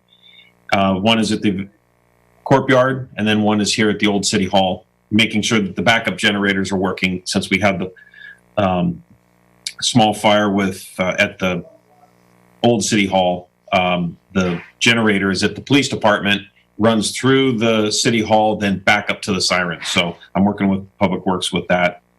The evacuation, everybody in St. Helena received one of these magnets. This is online on the city website. You can search for emergency preparedness, and it has all the information. Keep your tank over half full, keep a supply kit, a go bag, prescription medications together in a convenient place, and more. And then it also has this be prepared, emergency preparedness, and then on the back is all the useful websites. And one of the really good ones is readyforwildfire.com. And this is also in English and Spanish online. Then there's magnets that are, you can swing by the firehouse if somebody wants a magnet, and we'll get you one in either language. And that's about what I have for presentation. Is there any questions? Am I seeing any questions from council? I'm not seeing, I'm seeing Vice Mayor Doring. Thank you, Mayor. Just wondering if you are giving some consideration to sort of staging grounds if you anticipate that you're going to need an evacuation from the city of St. Helena due to a fire, and you have to do that in a sort of orderly fashion with sort of releasing folks bit by bit, and folks have to shelter at a staging ground. Have you given consideration to COVID-19 and sheltering in a lot of people in one place? If you haven't, that's something we need to start thinking about now, I think. Sure, that's evacuations. We call for the evacuation, and then the police department takes, our law enforcement works on making sure that everybody evacuates. But you're right. You know, where do they go, and can they be 6 feet apart? That is something to talk about. So that coordination with the police department and the fire department to make sure our protocol is in place should something occur during the COVID emergency. Any additional council question, comment? I wanted to thank you for Alec Vidler's participation also in the local Firewise group, making sure there's a link and communication with the fire department to the community preparedness groups. That's appreciated, so that lines of communication are there. So that is, I think, certainly appreciated by many. So with that, I'm not seeing any other questions, so we'll move on. Thank you, Chief Sorensen. And we will now move to item 7.2. This is our Upper York Creek Dam project update by Ms. Smithies, our Public Works Director and City Engineer. Thank you. I'm happy to announce that as of last Monday evening, we had all 3 regulatory permits in hand. The dam will be coming down this year. They're in progress, as you know. They're averaging between 70 to 100 truckloads a day. They're making quite a bit of progress even before we had the final permit in hand. And we also had a stipulation letter from the National Park Service. That was one last hang up on a historical engineer evaluation report needed to preserve the historic nature of the dam. But that also was completed last week and got concurrent, so we can move forward with the full dam removal. I recommend, if you haven't been up there or driven by the site, to do so. It's amazing the progress they have made since a month ago. I did not provide a slideshow this evening, but I've been trying to update. I will be providing an update of photos probably later this week. And also suggesting or recommending that maybe we do every other meeting announcement or once a month instead of every meeting update on the project progress, since we are making serious headway. And it would look to the council for direction on that this evening. So you want to see if we can do this at every other meeting as opposed to at every meeting? I think that's right. Correct. That makes sense. I think that the updates on fire preparedness are going to maybe supplant some of your input, and I think, once a month would be adequate at this point. At least that's my perspective. I concur with that. Are there any other thoughts from council? I agree. Okay, very good. Thank you for the continued work on this, and I know that seeing this project moving forward is very important. So thank you for the continued focus. And we'll move now to the update on the wastewater treatment plant, also by Ms. Smithies. Thank you. There's been a lot of work being started by the baseline reporting from our environmental consultant in conjunction with our design engineer on the project. They're meeting with the acoustic engineers to determine the noise factors. I know that's been the biggest thing this last month, is continue the baseline on the ambient noise out in the area and what the proposed project will do. I'm sure I'll start getting more updates as we progress, but they just started a month ago. So that's what I have for now. Everyone's working. They're working hard. Okay, very good. Any council questions, comments at this point? Okay, seeing none, we'll move on. Thank you, Ms. Smithies, for that. We'll move to our consent calendar now. This is where members of the council or public may ask that any items be considered. I have something cut off here on my agenda. Items may be pulled by the public or the council. Otherwise, they will be passed in one motion. I will read the items, and we'll start with item 8.1 and see if there's any interest in pulling an item. Seeing none, I'll move to item 8.2 and see if there's any interest in pulling that item. I'm seeing none. I'm going to check with Amalia and see if there's any interest from the public. At this time, I do not see any public comment. Okay, very good. With that, I will ask for a motion on the consent calendar. So moved. And a second. Second. And a roll call, please. Vice Mayor Doring? Yes. Councilor Koberstein? Yes. Shuto? Yes. Knudsen? Yes. Mayor Ellsworth? Yes. Very good. We'll move on now to public hearings. This is item 9.1. This is a public hearing for the consideration of potential programs for inclusion in the state community development block grant, coronavirus aid, relief, and economic security. This is the CARES Act, CDBG-CV1 application. And this was prepared by Mandy Kellogg, our finance manager. Mandy, are you here to present? I am, yes. Thank you. All right. On June 5th, the California Department of Housing and Community Development announced availability of approximately $18.7 million in new federal funds for the Community Development Block Grant Coronavirus Response Round 1 CDBG CV1 funding for local assistance. Eligible cities and counties may receive or may submit applications for the CDBG funds under the NOFA.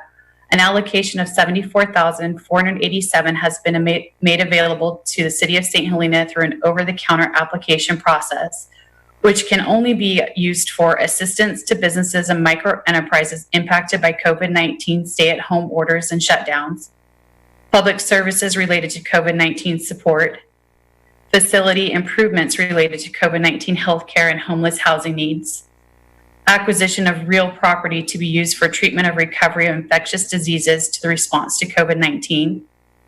Staff identified 4 possible projects outlined pros and cons for each of these projects in the staff report. The first was to develop a loan program for businesses that have cash flow needs for working capital in order to retain or create jobs. The second was to assist businesses for modifications to retail buildings to reduce touch points. The third is for marketing for economic development. And the fourth was for funding nonprofits to assist with food or rental assistance. Upon consulting with a local nonprofit agency, it was brought to our attention that there is also a major need in Napa County for child care assistance due to impacts from COVID-19. Assistance can be offered through grants to the businesses or offering scholarships and vouchers to families in needs. The activity applied for must not be a duplication of benefits, which can occur when a program beneficiary receives assistance from multiple sources for a cumulative amount that exceeds the total need for particular funding. In particular, if a business received a PPP loan, they may not be eligible for the grants. In addition, the activity must meet the low to moderate income national objective, where at least 70% of the funds awarded shall benefit low to moderate income individuals or households, which is 80% of the median income for Napa County. When adopting the resolution, the city must indicate the amount that is being requested for each activity listed on the resolution. Therefore, it's important to prioritize which activity will be included in the resolution, since the city's eligible allocation to apply for is only approximately $74,000. It may not be enough to fund multiple activities. For this reason, city staff is recommending selection of one activity to be included in the application submittal. We would like to discuss and get feedback from council as to which is the preferred activity pursued. Thank you. Thank you.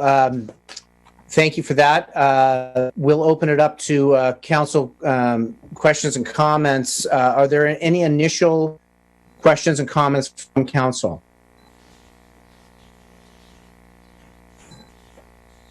Okay, seeing none. This Now, these are funds that are guaranteed to the city, or is it something that we compete for? It's a non-competitive application. However, it's not guaranteed. We do need to develop a program that is eligible through CDBG. This means we do need to meet that national objective, and we need to make sure that we have the capacity to implement the program that we're proposing. Okay. Seeing the, all these needs as COVID extends, all the things that we were dealing with earlier, we're still dealing with. The recognition on the child care issue is coming to a head at the county level and certainly at the other municipalities. The other possibilities are all important. And how do, or is there any beginning discussion from any of the council members that have some thoughts on this? I'm seeing a hand from Councilperson Chateau. Thank you. I'm really in support of funding the childcare because it is such a huge need in our community. And I also see that we get a triple benefit for funding it. We then get kids into these high quality care environments. So it benefits the kids.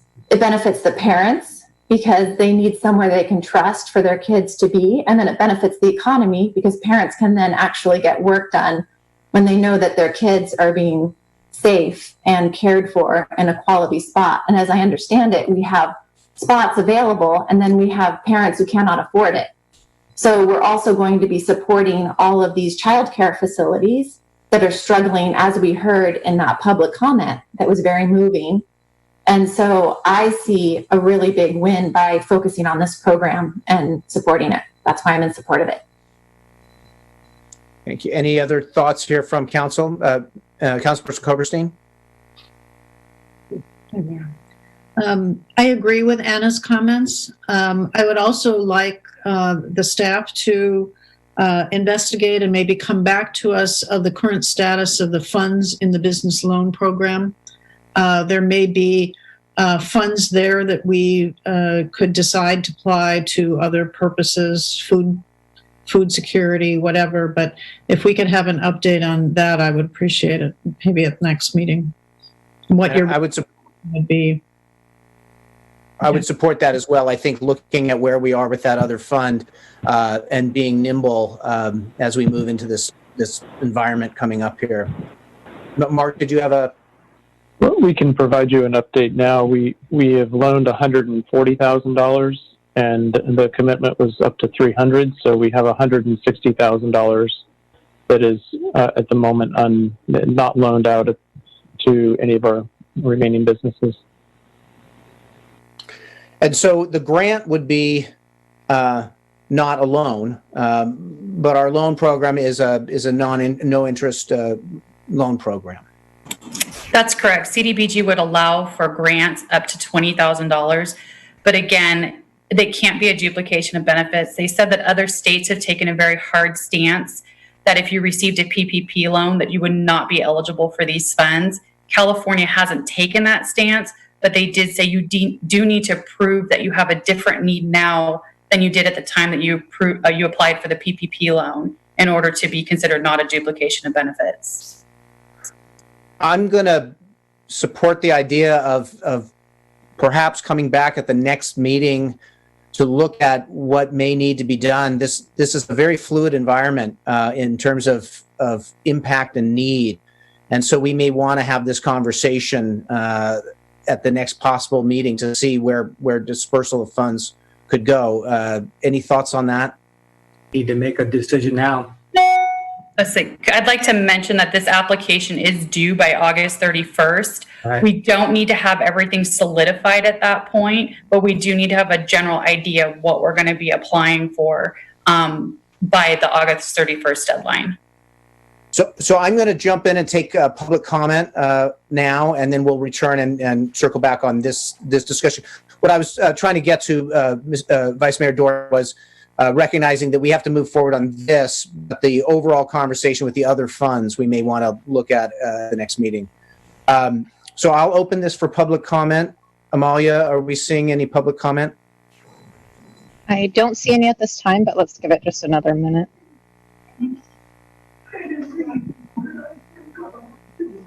I still do not see any public comment. Okay, well, I will bring it back. I'll close public comment. I'm very supportive of these funds being applied to the child care issue. I think it is as the school year, as a very different school year beginning, this is going to be a forefront issue. And so I would very much support looking at the funding going to that. And I believe it looks like we have consensus. Is there any other further council comment? Mr. Vice Mayor Doring? I'm generally supportive of where the council is going on this. I guess I would want to know what the status of child care facilities are under our existing public health regulations. The owner of this child care facility indicated that she did not close down the facility all this time, and I'm not sure. I guess we would have to investigate whether it's lawful to stay open. Just a concern. Obviously, you don't want to promote unlawfulness. You want to make sure that people are abiding by our rules under COVID-19. And I think that, if I'm not mistaken, the staff is looking for more direction with respect to how a program like that would run.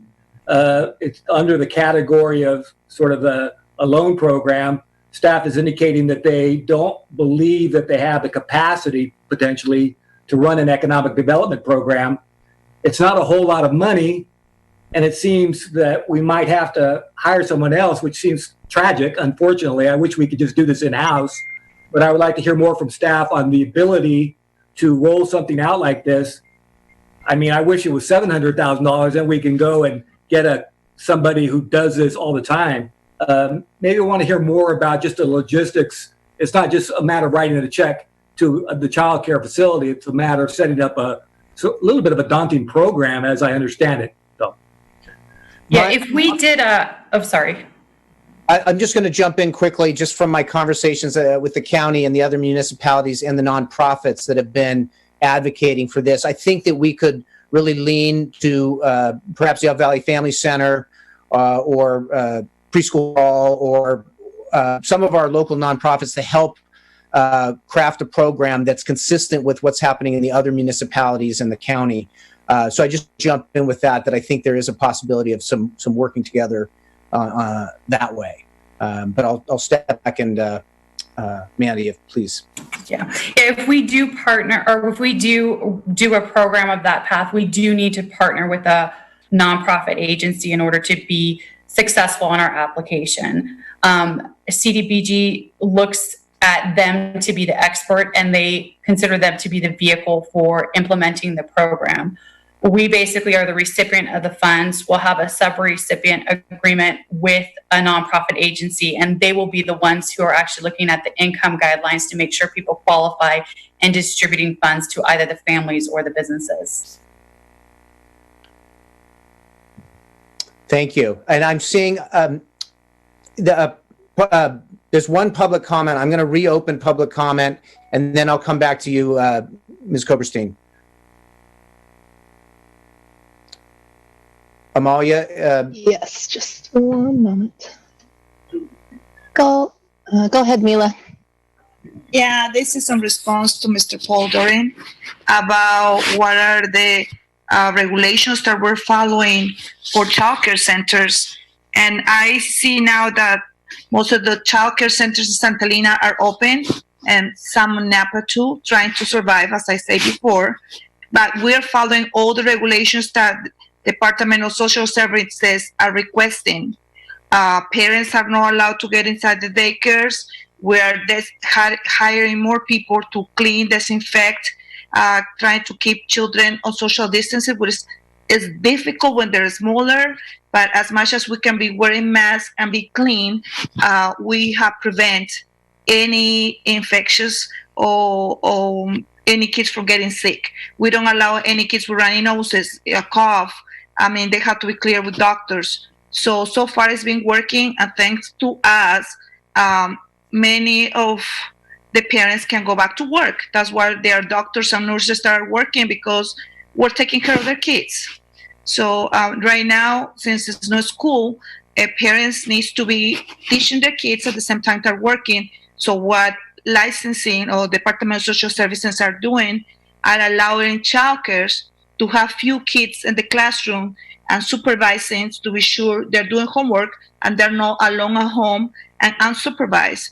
So we are hiring more people to keep up to regulations, and we are in partner and talking to regulations as much as we can. They do some investigations to check the centers, and they can see where are we doing, where is the flyers, where is the disinfectant, where is the soap, where are the cleaning supplies. So centers have to be with regulations. So I just want to let you know that. Thank you for the comment. Appreciate the comment. Thank you. Sure, you're welcome. And I see we have one other public comment. Let's see.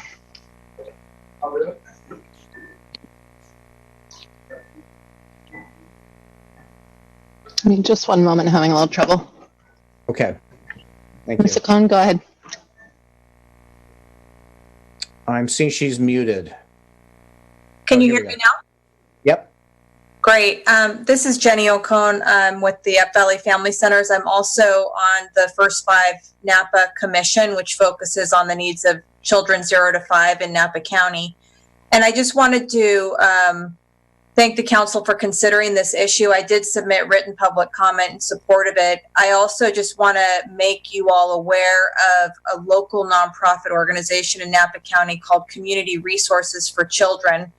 They are basically the umbrella organization for childcare in Napa County. And it is my understanding that they have the capacity to administer programs like this.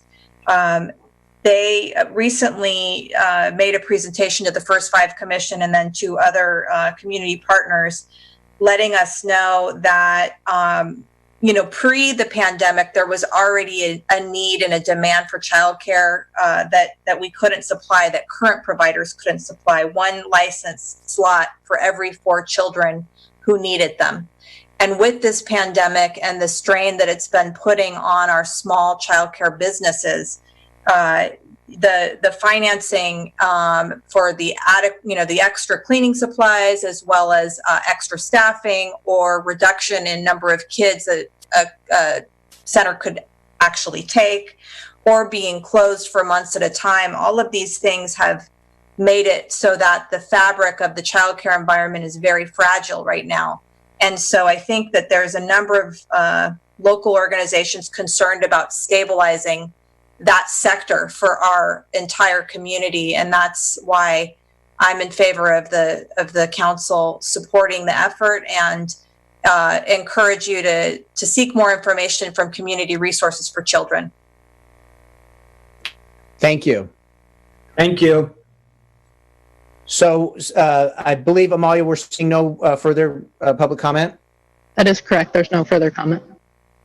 Okay, very good. So I'll bring it back to the council now. Are there any thoughts or comments at this point in terms of where we're going, giving direction? Okay, so Mr. Knudsen, were you? No, okay. I think staff has direction to where we would like to go with this. Mandy, do you feel that you have that? Yes, I do. Thank you. Okay, very good. And I'll just make a comment, just so you know, we put the program or the loan program together, and seeing that sort of need, and we looked at that, and as we said, there's some left over, so it indicates that maybe we can not pause on that, but look at the childcare issue now as very, very relevant. And so I'm comfortable making sure, seeing we're going in this direction. But at the same time, still wanting to let businesses know that we want to support them, and these childcare entities are businesses as well. So there's some perhaps synergy in this discussion. Okay, so with that, I'm going to close that item, and then we will move on to item 10.1, and this is City Manager update on COVID-19 emergency, the COVID-19 emergency. Thank you. Thank you, Mayor.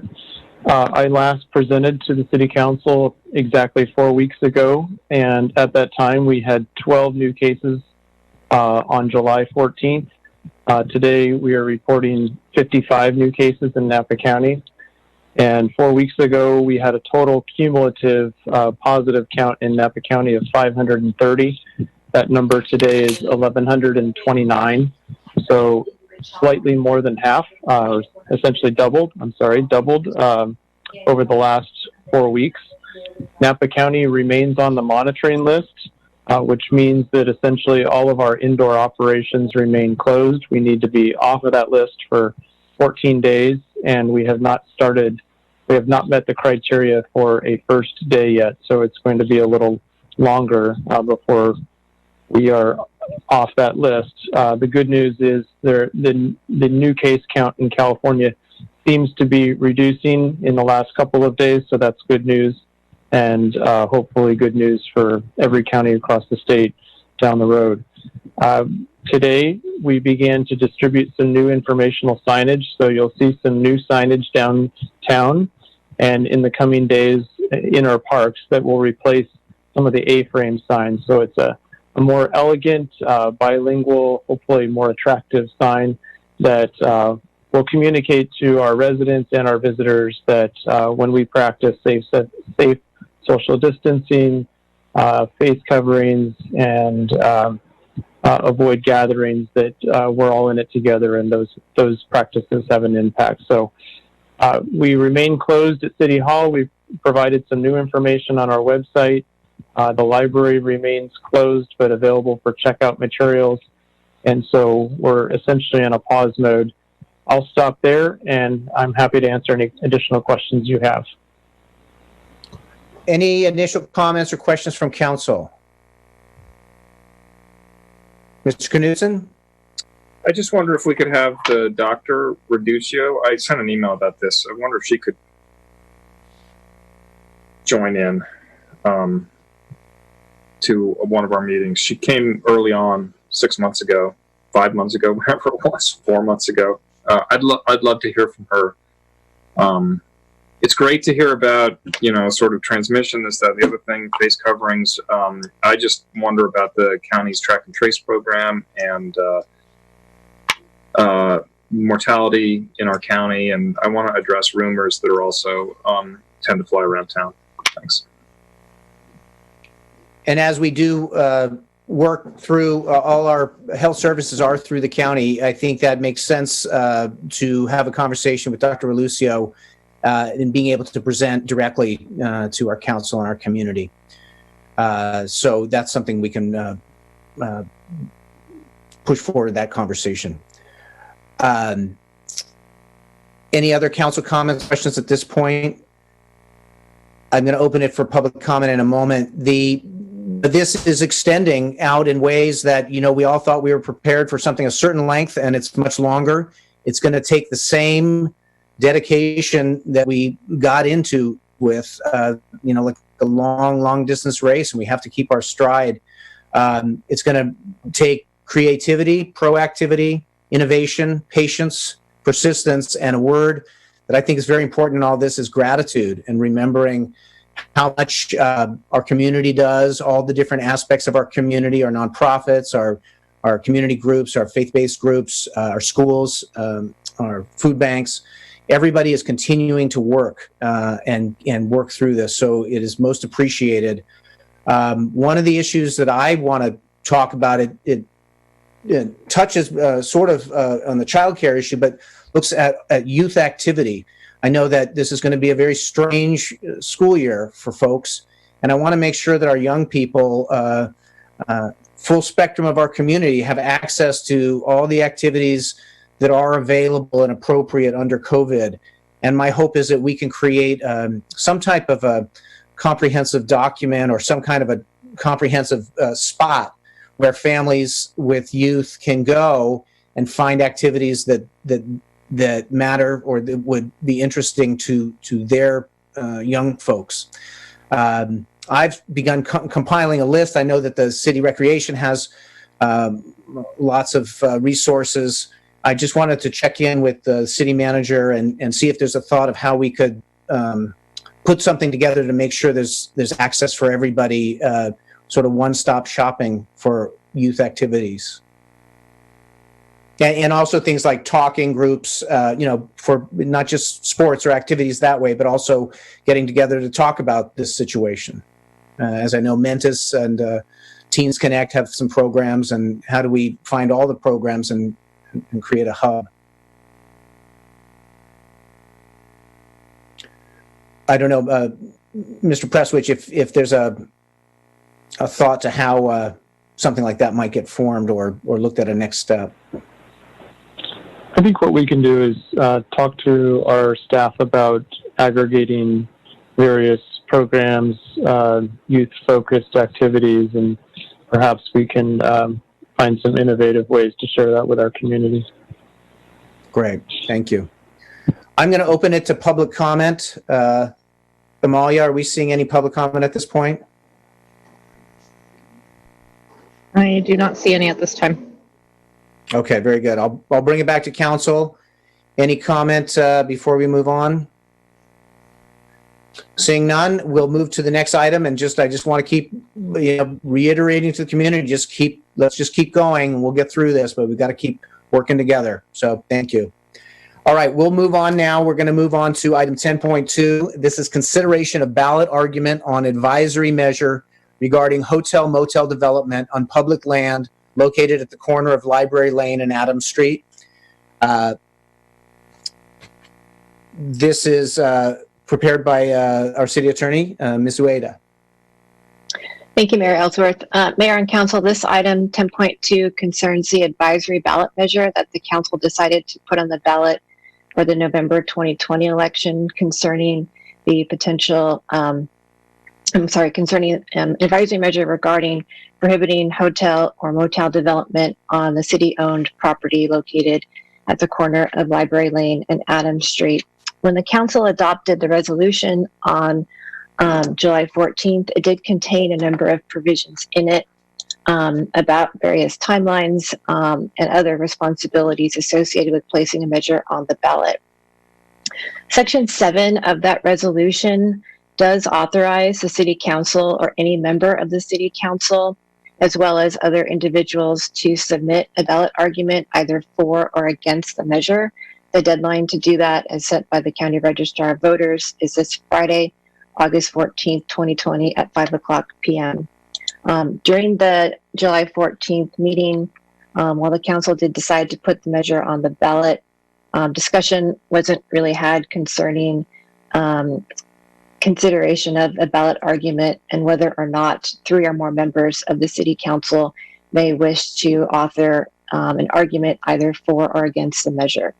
So really, the item before you is, I think, perhaps a little bit simpler than what's presented in the staff report.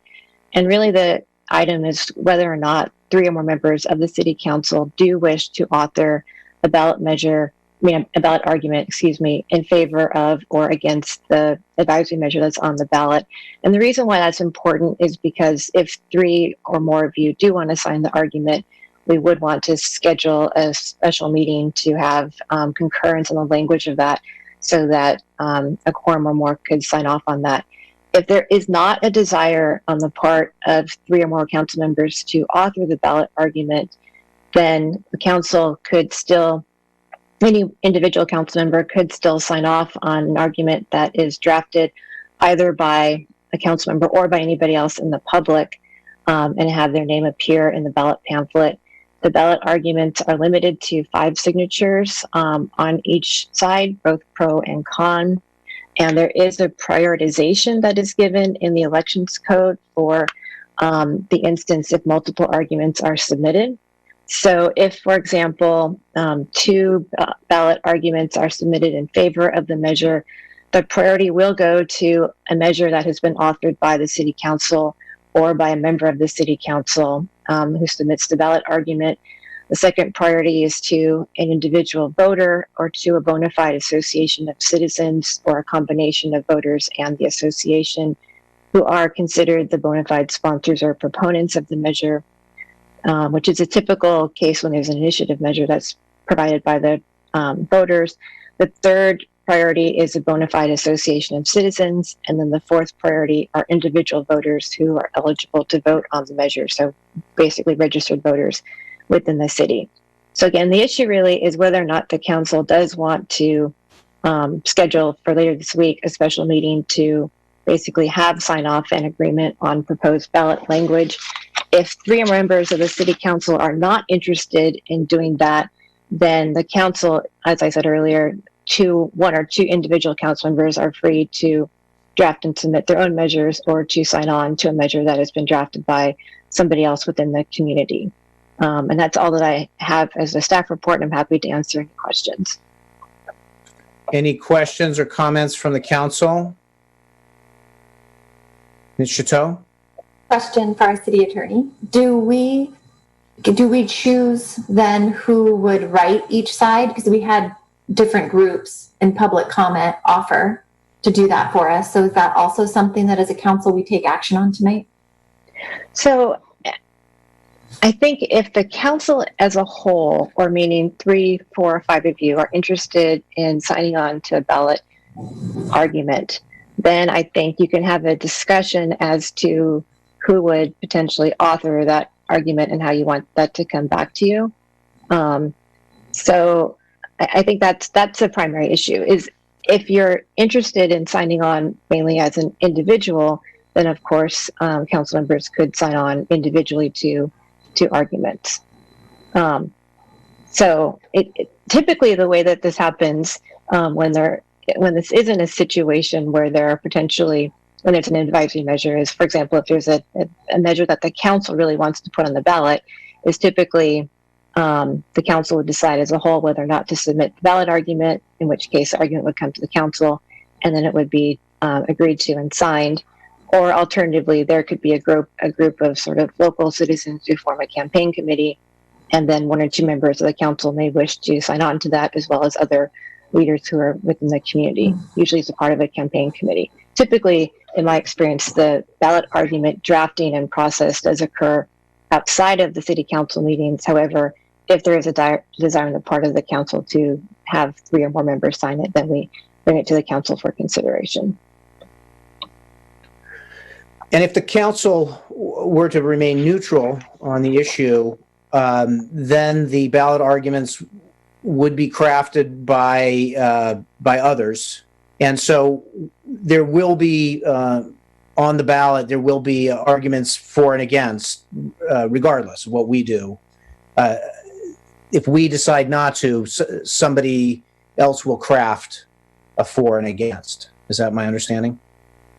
If the council decides not to, either as a whole or individually, then I can't guarantee that there will be a ballot argument submitted for or against, but it certainly is possible, and individual voters would have the opportunity, most likely as a group or a campaign committee, to submit a ballot argument both in favor and against the advisory measure. And what is the cutoff date on that? Friday at 5 p.m. Okay. Any additional comment from council? Ms. Koberstein? I know that we have citizens, residents on both sides of the issue who would like to write on this measure. I personally am not interested in authoring one of these arguments. My question is, how much assistance can you give them to, if at all, to make sure that what they are writing meets the requirements in terms of words, and is there no communication from either you or Cindy to these residents who are writing on their own?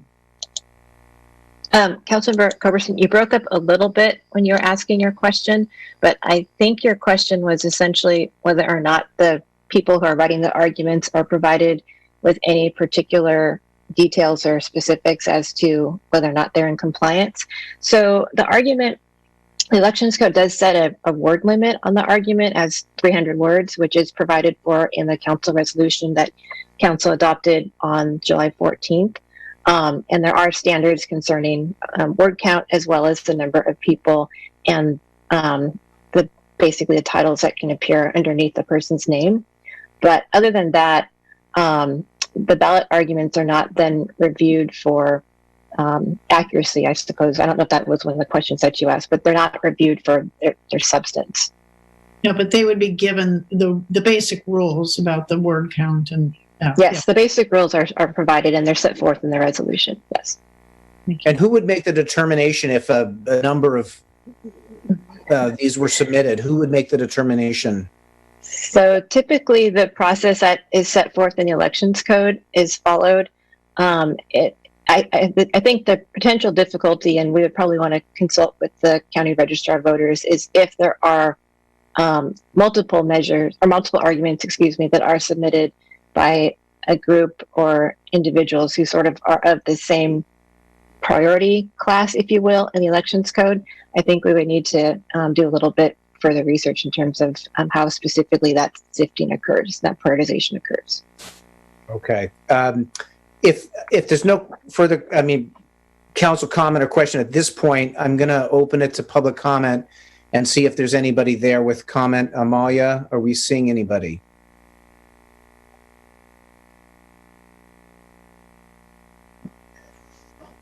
Oh, yes, we do have one person. Mr. Irvin, go ahead. Good evening, council and staff. On your staff report, there was another option. There's two sets of 3 options. In the second set of 3 options, the third option reads, as this is an advisory measure asking for voter opinion rather than, for example, a tax measure proposed by the city, may be more appropriate to have an individual voter or voters submit the ballot argument instead, which would be instead of city council members. So because the deadline I recognized was the 14th, in collaboration with Beth Novak-Milliken, who's the president of Spotswood Estate Vineyard and Winery, and Rick Krebs, who's the CEO of the Clean Housing Coalition, and Anthony McKelly, who's a retired general contractor, Tom Belt, who's a retired fish and wildlife captain, and myself, we went ahead and crafted an argument in favor of Measure G, which I delivered to the city clerk late this afternoon. And as the original proponent regarding the question of hotel-motel development, and in collaboration with these 4 very strong supporters, it's our earnest desire that our argument be put forward as the argument in favor of Measure G for the ballot. I'm not aware of any other group of people that might also be working on the argument, although that isn't to say they aren't out there.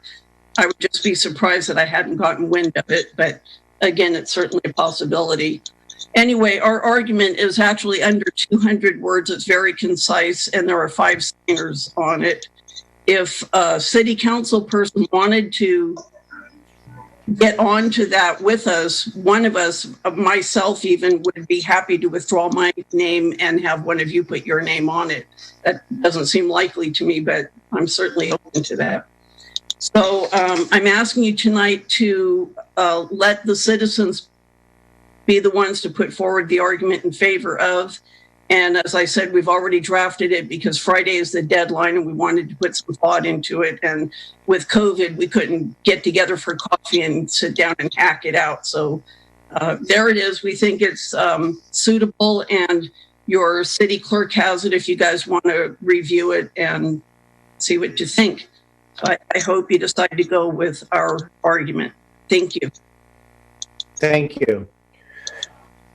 And for clarification, is that a determination that we as the council make, or is that the determination that the elections officer makes? Yes, that's a decision for the elections official. But the decision tonight is really whether or not the council, a quorum, majority or more of the council wants to submit a ballot argument. Okay. Okay. Well, I'm seeing no more public comment, so I'm going to close public comment. Bring it back to the council. Any thoughts at this point? Ms. Chateau. I have no interest in writing. Any other council comments, thoughts? I'm seeing none. And so I think it looks like the count. Ms. Coberstein and I seeing. Sorry. I think that it looks like the council is not going to be deciding to write the argument. And so it will be left then, I believe, in the hands of our elections officer, our city clerk, Cindy Shafopoulos. Is that correct? Yes. Okay. Very good. Is there any other issue on this that we need to look at? No, that's it. Okay, very good. Seeing no further comment from council, we'll then move forward and get to our next item, which is the item 10.3. This is discussion and direction regarding flavored tobacco and e-cigarette products. And I believe this is going to be a presentation by Priya Nixon, our assistant to the city manager. Oh, I'm seeing a timeout from Mr. Doring. 5 minutes. We're looking for a 5-minute break. Sounds good. We'll do that. We've been going for 3 hours. Yep. I appreciate that. So we'll take a 5-minute break. What do we say we be back at 8:20? So we'll do a 7-minute break. Thank you, Mayor. Oh, thank you.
It goes on and on. We're all coming back here. Let's see where we are.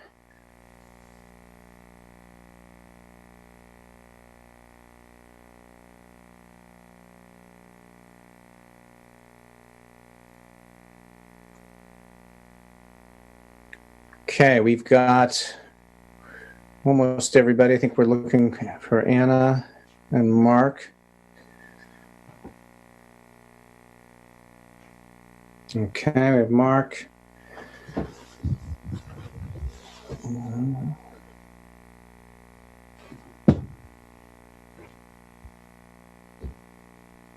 Okay, let's see. And here's Anna. Okay, very good.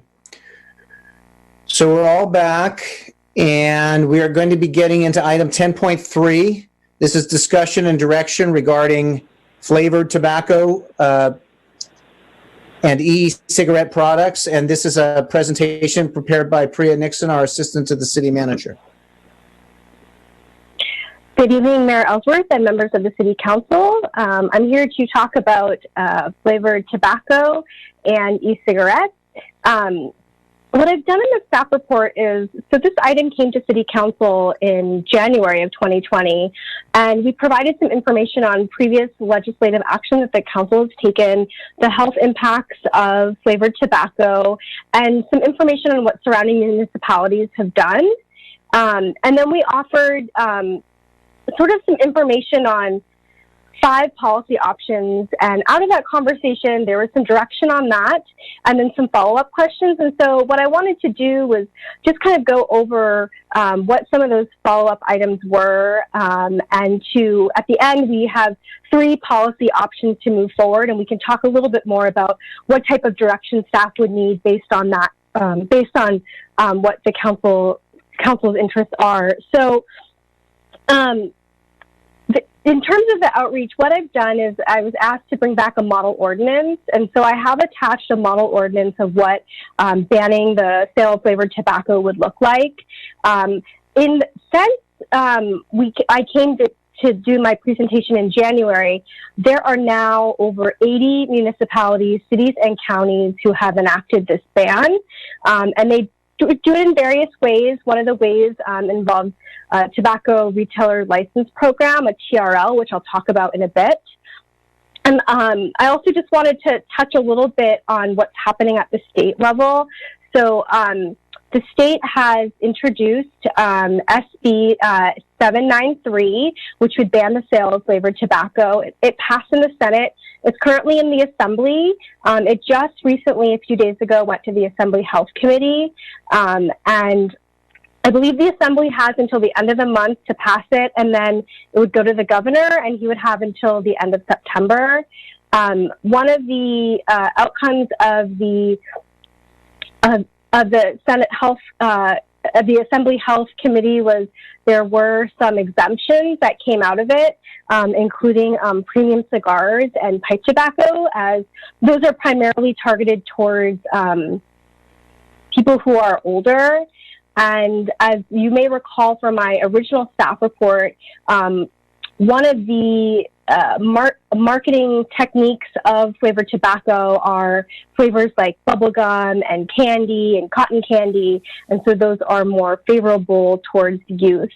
And so that's just a little bit of information on what's happened at the state level. Currently in Napa County, there are no, including the county, no agencies who have passed a ban on flavored tobacco. So I just wanted to provide that information, and I did reach out to the county to see, to get any more information on that. Another piece of information that I think the council wanted to hear on was, what could we do in terms of education and outreach? And so I mentioned in my staff report that I talked to our police chief, Chief Hartley, and our school resource officer, Melissa Brown, and there were sort of 2 options. So one of them would be sort of a buyback program, but instead of actually giving out money, which could then be used to buy these products, to do something different.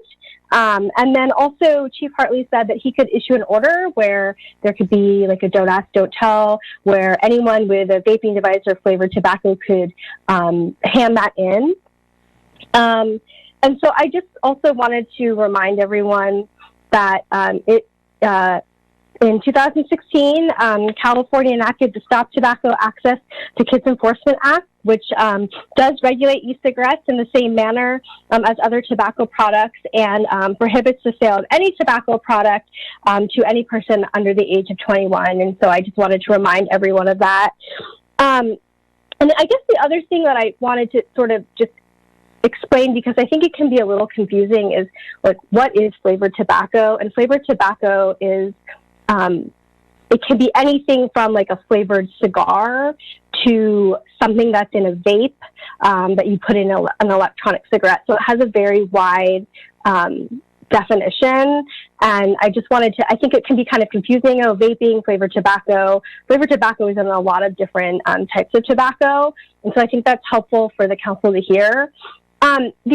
The other thing that I want to just touch on that I talked to our attorney and actually Dr. Karen Reluccio about was the idea of when you're doing a flavored tobacco ban, one of the most effective ways to do that is to institute what I reference as a tobacco retailer licensing program. And so that really allows for enforcement. And you can, when you have your ordinance, you take the language in that ordinance and that goes into the licensing program. So it really allows these businesses to be accountable to making sure that they are following whatever is in that ban.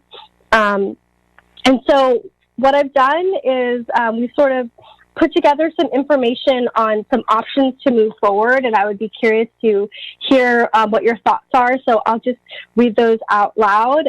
So the first one is to wait to see if Senate Bill 793 will pass, which would ban the sale of flavored tobacco statewide. The second one is to bring forward an ordinance that prohibits the sale of flavored tobacco products, and including in that would be a significant lead time so that businesses could take care of their inventory. Typically that's 6 to 9 months, if not longer. And that would be folded into the tobacco retailer licensing program, which we would recommend would be part of that ban. And then the third option would be to shift really the focus to educating the businesses on the dangers of flavored tobacco products, and making sure that they know, they cannot sell to anyone who is under 21 years of age, and also to continue the outreach and education to the youth on the health impacts of flavored tobacco. And so with that, I'm happy to take any questions, and thank you. Thank you very much for the presentation. Am I seeing any initial comments or questions from council? I'm seeing none at the moment. So what I will do is I will open it to public comment and take any public comment that's come in. We do have public comment at this time.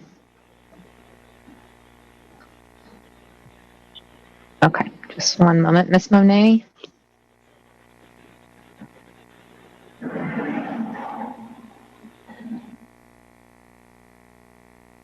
I have to. Ms. Monet, did you want to make a comment? Yes. Hold on. Yes, I do. Can you hear me? My machine is muted. Yes, oh, yes, I can hear you. All right. So let's see. You can't start the video. Okay. So I, as you know, I am a member of the Napa County Tobacco Coalition. And I've spoken about this subject before at city council meetings, and I'm so happy to see this on the agenda. And I was really pleased to see the support of the city attorney and the county health director for the tobacco retailers licensing program, because I think I agree that it's the most effective way to make this happen. I also think it is a tribute to the 5 of you on the city council here representing St. Helena, that we are on the cutting edge on this issue, and we can be the cutting edge. And I really congratulate you for doing that, and the staff for doing what you've done to make this happen. I found a couple of things that I wanted to comment about the model ordinance, but I don't want to do that. I'll wait until and see what happens. But I did want to tell you there's one thing on the model ordinance.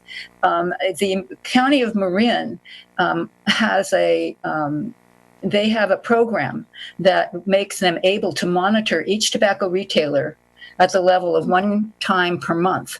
I spoke with Jessica Chapin, who is the analyst with the Napa County Health Department, and she's active in the coalition. If we had anything like that, and she said we did not, but it's something that she really feels that a regional approach is more comprehensive and would be great for St. Helena to lead the way, and that the county would certainly work on getting some way to do the monitoring, so it wouldn't be a burden on the city. It would be a county, it would be county cooperation for this project. So anyway, I really support it. I'm hoping you guys will be the cutting edge that you can be on this and do what I think is the right thing here. So thanks. Thank you for the public comment. And we do have additional comment. Okay, very good.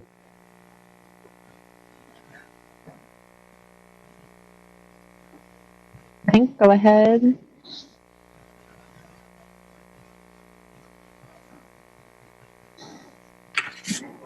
Are we hearing anything? Mr. Rojas, do you want to go ahead? Yes. Good evening, Mayor and Council members. My name is Jaime Rojas, and I'm with the National Association of Tobacco Outlets, and we represent the retailer members here in the city of St. Helena. Our association and retailers do not support a blanket ban that does not take into account all the facts. We ask the City Council to consider some of these facts. Based on the California School Survey of 11th graders in the St. Helena Unified School District in 2018-2019, the use of products are at a historical low. In two categories, almost zero. 96% have never smoked cigarettes. 95% have never smoked smokeless tobacco products. Cigar and pipe tobacco are not even surveyed, suggesting that their usage is even less. St. Helena retailers have a perfect 100% compliance checking passing rate in retail tobacco compliance checks conducted from 2016 to 2020, according to the FDA. The California legislature, as was stated by staff, is considering Senate Bill 793 to ban flavored tobacco products statewide, and currently will be reviewed in the Assembly's Appropriations Committee within the next week or two. A local flavored product ban should not be postponed, avoiding putting St. Helena's retailers at a severe disadvantage to stores to nearby jurisdictions without a flavor ban. NATO and its St. Helena retailer members are doing our part to keeping tobacco products out of the hands of persons under 21 years of age. We urge St. Helena City Council not to move forward, just like the City of Napa did in July, with any attempt to impose a ban on all flavored tobacco products. We thank you for your consideration. Thank you for the public comment. Are we seeing additional comment? Yes, we do have additional comment. Very good. Mr. Irvin, go ahead. Hi, council members. I just would like to say that while 8th graders maybe have a very low rate of experimenting with these vaping devices, 7th, 8th, and 9th graders are highly susceptible to the marketing and use of vaping, and it's a huge problem. So whether or not it's a big problem right now in St. Helena, I encourage you guys to be proactive and recognize that the tobacco industry has consistently found ways to market their products in spite of or in face of the evidence that there are extraordinarily harmful effects. And these flavored vapes are about the equivalent of Boone's Farm strawberry wine. This is a way to get to kids that are really young in a manner that is appealing to them, that they may never do it if they didn't have the doorway through something that's fruity flavored or fancifully decorated and so forth and so on. So I realize being at the cutting edge sometimes makes it feel like you're kind of putting your neck on the chopping block. but I think the kids in our community are worth that. And there's nothing, you can't go too far in regulating and actually banning the fruity and other flavorful vaping devices. It's just, there's not one good thing about it. Thank you. Thank you for the public comment. And I believe do we have more public comment, Amalia? It looks like we actually do not. Okay, so that is it on our public comment. I'll bring it back then. I'll close public comment. Bring it back to the council. Do we have some thoughts at this point? Ms. Chateau. I do. I just want to have a clarifying question first. When we're talking about vaping, is this flavored tobacco what they put in the vaping device? Yes. Yes, that is correct. They have these pods, and those go into a vape or an electronic cigarette. That's what is one type of flavored tobacco. And that is the flavored tobacco that is sold in our St. Helena retail shops? Yes, there are 3 shops that sell those types of products. As I said earlier, another example of flavored tobacco could be a flavored cigar, for example, like a peach flavored cigar. So there are different types of flavored tobacco. Okay, products. Thank you. Because smoking may be down. I haven't studied those numbers, but vaping is definitely up. We have data for that. And that is the reason that we got our grant for our school resource officer, if I'm remembering correctly. We thought it was such an issue. We wanted to partner with the schools for that to be worked on specifically. So that's what's on my mind right now. Thank you. Thank you. Additional council comment? I'm looking at, though we would be the first Napa County municipality, there are, as you said, 80 municipalities in California that have passed something similar. Always, of course, wanting to check in with our city attorney in terms of legal exposure.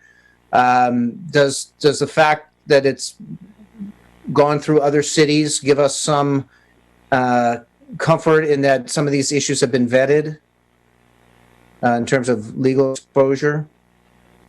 Yeah, I mean, I do think the issues have been vetted. I do think that it's within the city council's police power to generally regulate in the areas of health, safety, and welfare.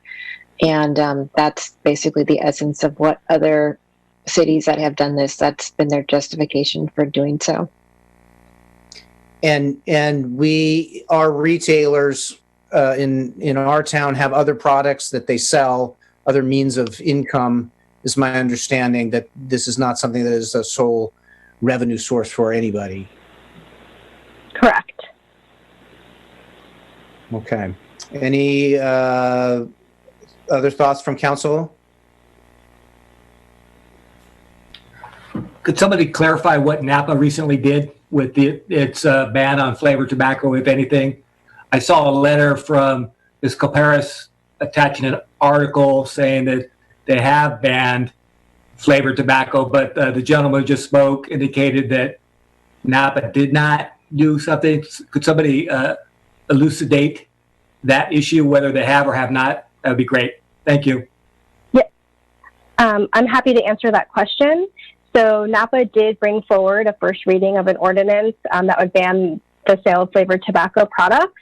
It went through the first reading. At the second reading, the council decided to do a little bit of retooling of the ordinance and do some exemptions for that. I don't know what those exemptions are.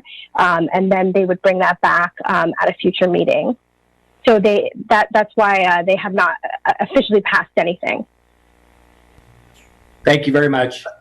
But they are exploring it, is what it sounds like. And Ms. Koberstein, did I see your hand? I think I just wanted to amplify something that Anna said. I mean, the information that was brought to us did relate a lot to vaping and the issue of vaping. And it was actually the kids in the school that raised it way back in November.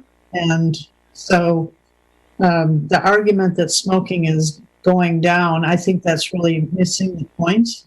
I do think this is a real public health issue and an issue for the youth in St. Helena. And this was one of the specific things they were talking about in November at a meeting they had back in the days when you could have meetings over at the Presbyterian Church. This was the banning of flavored tobacco was one of the things that was discussed that particular day. I think we should move forward, look at it. We don't even have it, right in front of us. There can be more public comment as we go on, but I would like to see us take some action. Thank you. And I'm looking at this with item 2 and 3. Is there a way to sort of combine 2 and 3 so that we are moving forward with an ordinance, but also looking at the education focus? And is there a way that we can combine that? And then also wanting to address the state issue. I think it's excellent the state is looking at this, but I think we could also be proactive and be leaders locally. Knowing that perhaps something will come at the state level is excellent to know, but I think we could move forward here and take a very positive step. Those are my thoughts. And so going back to 2 and 3, is there a possibility that we could sort of enhance education at the same time we're pushing forward with an ordinance?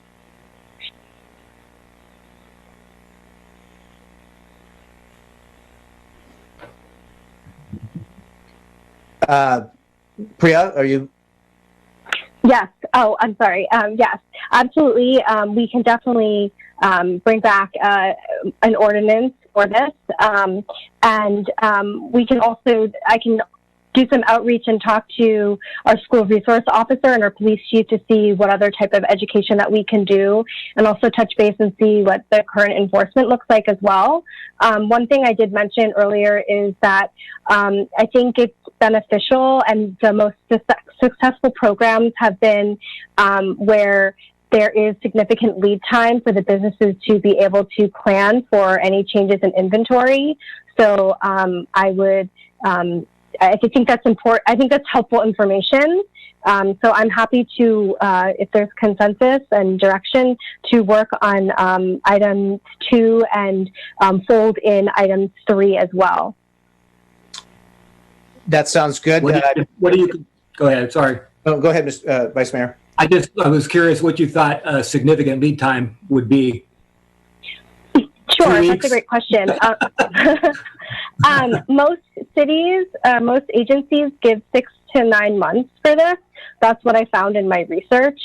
Some of them, depending on where they are in the year, they'll either do it like on the first of the year, and they really felt like that was very successful. I can certainly see if something shorter might work, given that we don't have, as many businesses that, a large city might have.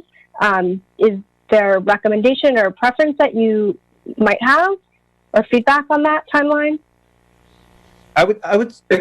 Yeah, 6 to 9 months seems a little long to me, frankly. I was thinking maybe 2 to 3 months. I think that sounds reasonable, and because we have fewer outlets, discussion may be quicker, easier to let everybody know where we are on things and give them an opportunity to do what they need to do. But that 2 to 3 month period seems reasonable. Ms. Chateau? My thought is I have no idea what their inventory is and what they're sitting on, what the cost is, what they do with it. So that would just be, I would like to know that from them. If they do need more time, why? Yeah, and that's important. Yeah, important to factor in. We want to look at all aspects of this, but we definitely want to move forward. Mr. Knudsen? Yeah, I'm sorry, maybe I missed this. Is menthol considered flavored? So it is considered a flavor when it comes to like something that's in a vape, like a vape. So yeah. Because I'm sort of less comfortable with including menthol, just because of its historic use. We're not planning on stopping menthol cigarettes, are we? So is this? is this a discussion that perhaps with some of the cities that have passed it, we could look more closely at their ordinances or talk with Napa and see where they are on the menthol issue? Yes, please. Yeah, that's all. I'm broadly supportive, but for menthol, I'm less comfortable. So that can be looked at, and when this comes back, we can perhaps have some options related to that, looking at where other folks are. Do we have other council comment at this point, or we look like we've got consensus and direction to staff? If everybody's comfortable, we will move on. Thank you very much, Priya. We really appreciate the focus, the work, and the presentation here. Thank you. Thank you. And I just would like to make one last comment, which is with, the whole purpose of a tobacco retail license program is that we can make carve-outs if we need to. So I just wanted to let you know, given Mr. Knudsen's comment. So thank you. Very good. Thank you. We'll move on now to item 10.4. This is our review and adoption of City Council's 3-year goals and 2020 work plan. And this is Mr. Presswich, our city manager. Thank you, Mayor. So we're getting back to staying organized and keeping our focus moving forward. And this follows up on a July 8th workshop that the council had where we went almost line item by line item through our draft work plan for the calendar year 2020. The feedback that the council gave us that day was to separate the planned capital improvement projects from essentially the infrastructure goals. So you'll see that reflected.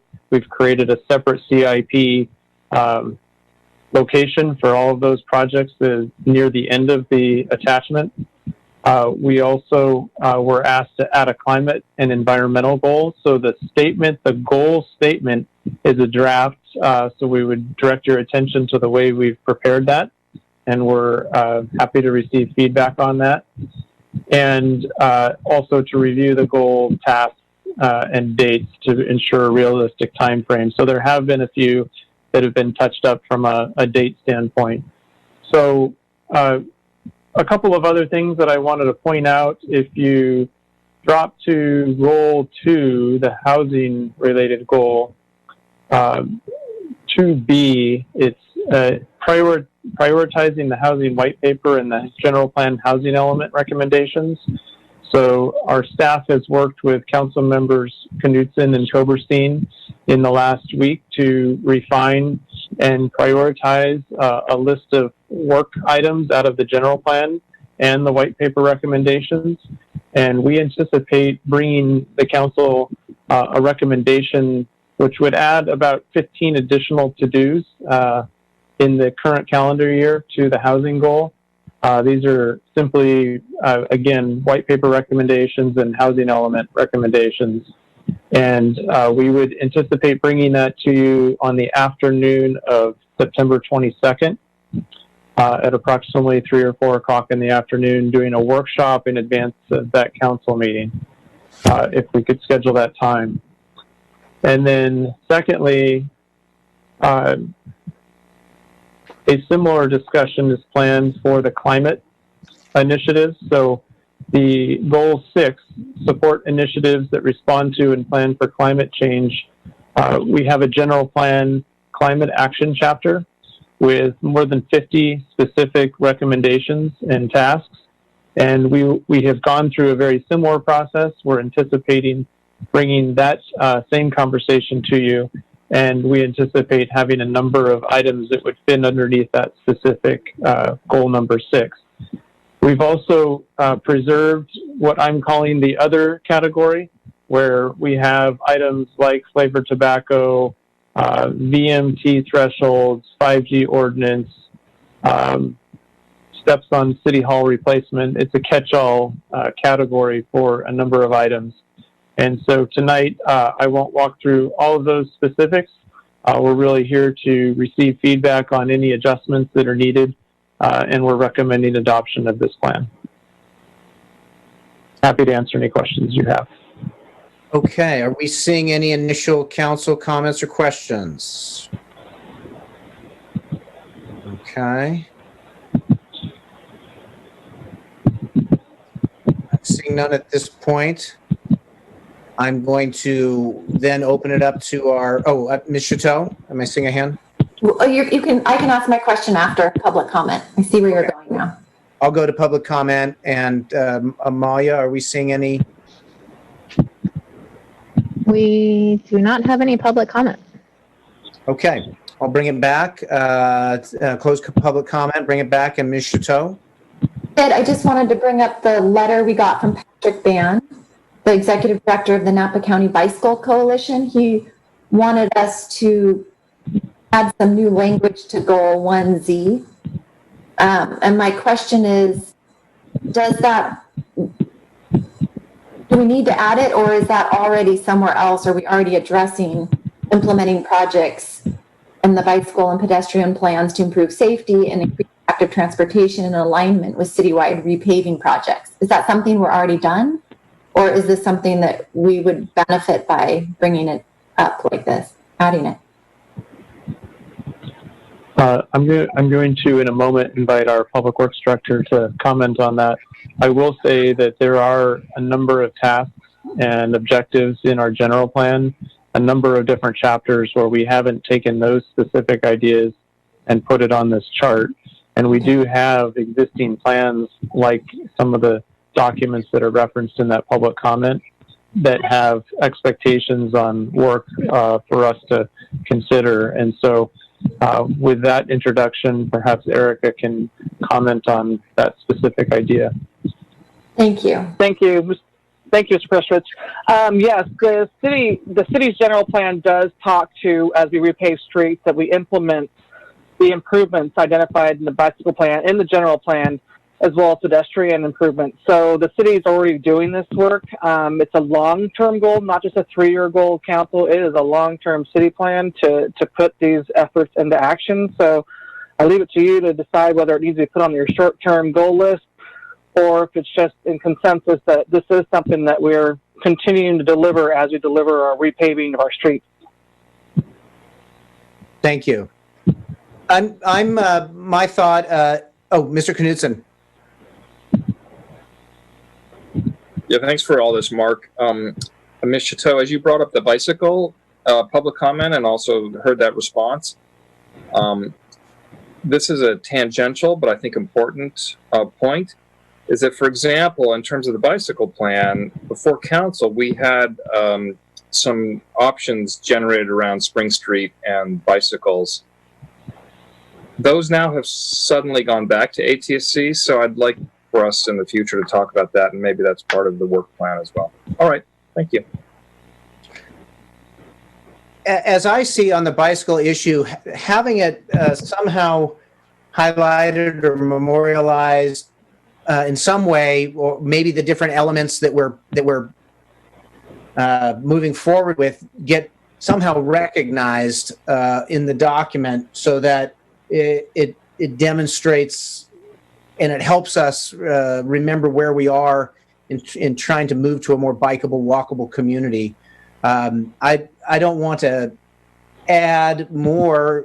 If we're already doing this, I'm just thinking it might be is there a way to consolidate the information so it shows on the work plan? I guess that might be a way of saying it.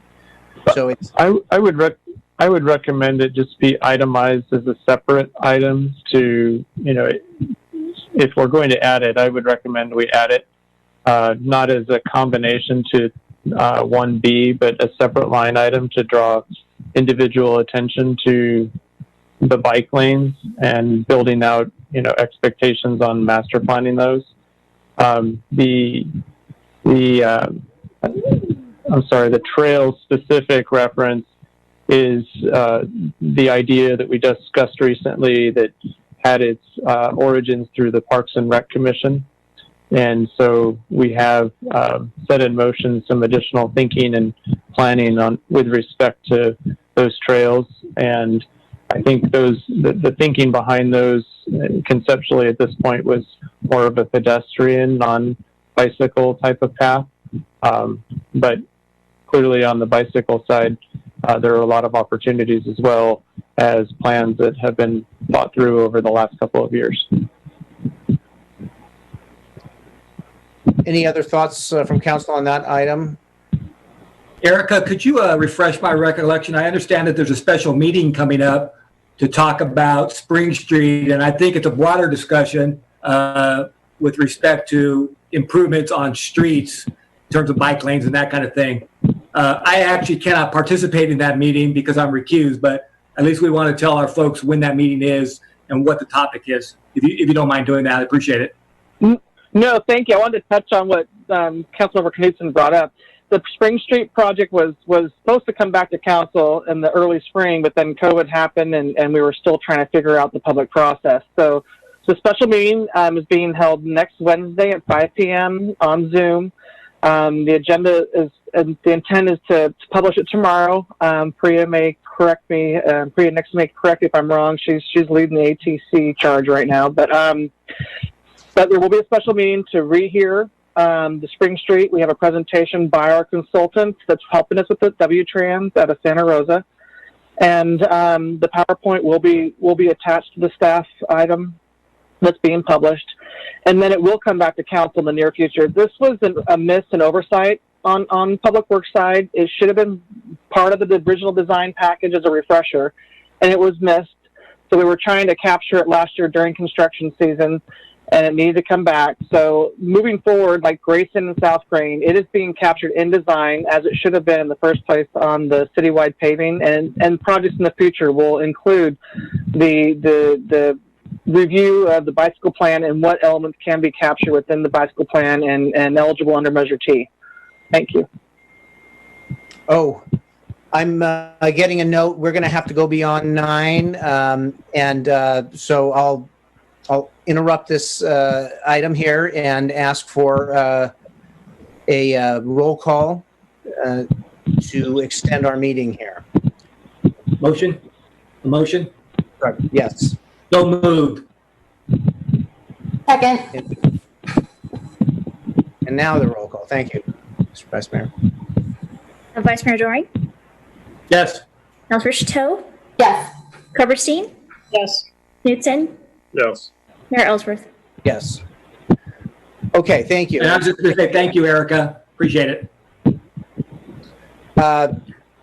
So in terms of the overall bike issue, is there support to add an element that recognizes the components of the bike work separately so that it's mentioned in the work plan? Is there support on that?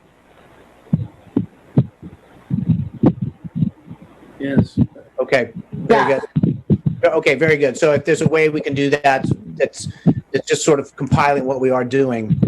And then are we seeing, is there anything else on that element, the bicycle element, or do we want to see if there are other thoughts on the rest of the work plan at this point? We're going to address this at the workshop, right?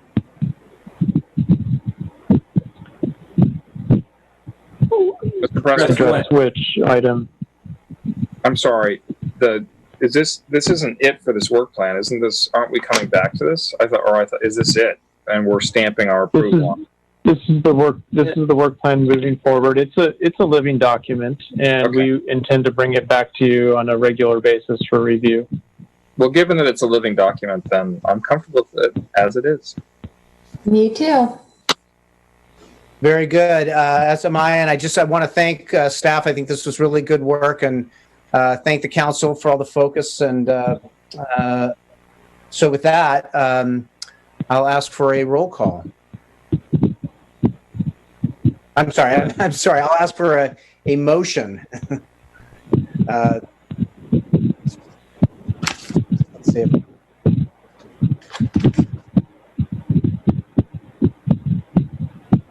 Okay, so we have direction to Mr. Presswich in terms of moving. What do you need from us at this point? You can do it if you'd like to make have a motion that adds the bike item to our work plan and confirms the goals and the 3-year goals and 2020 work plan. That would be great, and we'll put that in the record. And we intend to bring you an update in a couple of months on progress. Okay, very good. Is there a motion on that? I will move the staff recommendation. Good luck, Mark. Thank you. And a second?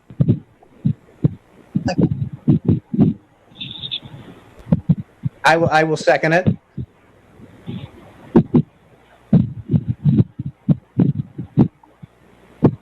Vice Mayor Doring, Yes. Mayor Ellsworth, Yes. Councilmember Chateau, Yes. Koberstein, Yes. Knudsen. Yes. I'm going to go ahead and mute everyone because there is some feedback from someone's microphone. So when you are going to speak, please don't forget to unmute yourself. Okay, we'll move on now to our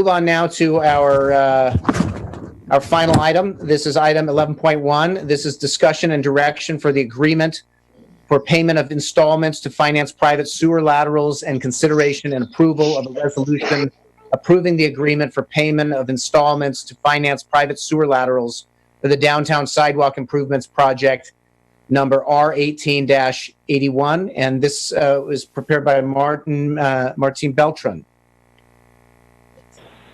Thank you. I'll be assisting for Martine this evening.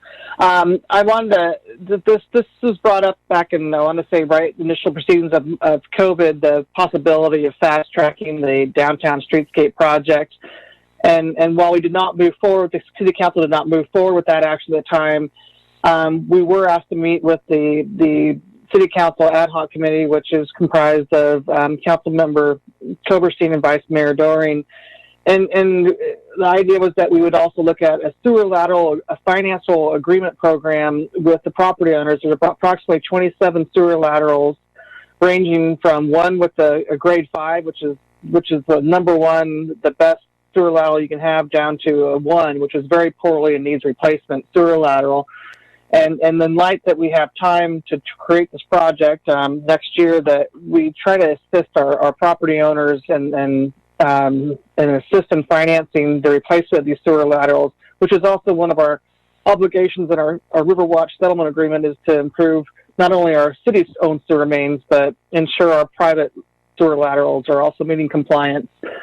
But moving forward onto that is that we worked with Bess Krieger, our city attorney's office. I want to thank Kara and her staff for assisting with the financial agreement, which we started from the loan, the 0% interest loan that was already created by Bess Krieger and Finance on the financial support during the COVID and all the businesses downtown. So we moved on that track and trying to assist in expediting sewer laterals, so we're not having our new sidewalks torn up next year or in the next couple of years when businesses realize that they really need to replace these sewer laterals now. These were identified by city staff. Our own forces went out there and CCTV the existing laterals as part of our program for the project, so we could identify deficiencies before construction started. And if anything happened during construction, we could go back and video and compare if a contractor caused any issues with the sewer lateral or not. That will still be part of the project. We'll do a pre-construction video again and a post-construction video. But we're really encouraging these 27 property owners. Even the top level brand new pipe still has a deficiency, which is a proper clean out. As many of you are aware, we had a city hall back up a couple of years ago during major rainstorms, and the clean out is very important when you receive high flows. Not only is it properly cleaning out from your own system, that you don't get a backflow siphon on your property. So here we are tonight, and wanted to present that to you. Kara Ueda may have additional information to follow up, or is definitely here to answer questions. I really appreciate her staff's help on delivering this, because the agreement is tricky business, and we have a plan on delivering this with the business owners, strategy on walking the property owners, calling them, and being very proactive on getting their help and assistance on this. There is a maximum. We got initial estimates from a company that the average cost for sewer laterals, trenchless sewer lateral replacements is approximately $3,500, but that'll vary because some businesses have longer sewer lateral replacements and some have shorter ones to the city main on Main Street. So we put a cap of $7,500 per property. They'll be paid through their property lien, or if they want to just pay direct. I think there's an option not to even do the loan, but we have an assistance with it, and there is a max of approximately $200,000 that would affect the general fund, but it will be paid back and over time up to 5 years. With that, I'll turn it back to council and/or our city attorney, Kara Ueda. Kara, do you have any additional comments before we get it to the council? Sure, Meryl. So just a couple of quick notes on some of the specifics of the loan agreement. So as Erica mentioned, the individual loan amounts would be capped at $7,500. The specific amount would vary by each property because the extent and amount of work to be done would obviously change. The property owner would be responsible for basically hiring their own contractor to do the work, but the city would basically be the funding vehicle. The loan as drafted provides for a maximum term of 5 years with 0% interest. The loans would be recorded against the property, and then, as Erica said, would be paid against the tax rolls, which is, I think, a better mechanism than just having a regular contract, because if somebody were to default on their obligation, we would then be looking at a potential breach of contract action and needing to enforce it through the courts, and with the relatively small dollar amount, that probably wouldn't be worthwhile to try to go after. So we do think that the loan mechanism that is set up and is authorized in the Health and Safety Code is probably the most appropriate mechanism for this type of loan amount and for this particular type of structure. So that's it in terms of the kind of the high points of the loan agreement that's proposed for your consideration. And then, of course, each one would have to be negotiated with the individual property owners, but we don't see the base form of that loan agreement changing very much. Thank you. I think this is very important work in terms of allowing us to coordinate with efficiency as we move into this project. So is there any council comment or question at this point? Ms. Koberstein.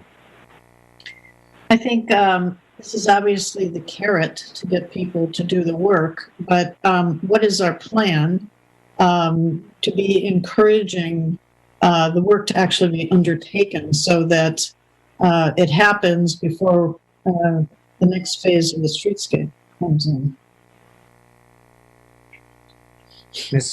Where's the step? That'll be the next step. Is that we have a strategy. We have a person identified to help us, work with the property owners and our businesses to try to expedite this work. There are contractors out there that are available to do this work.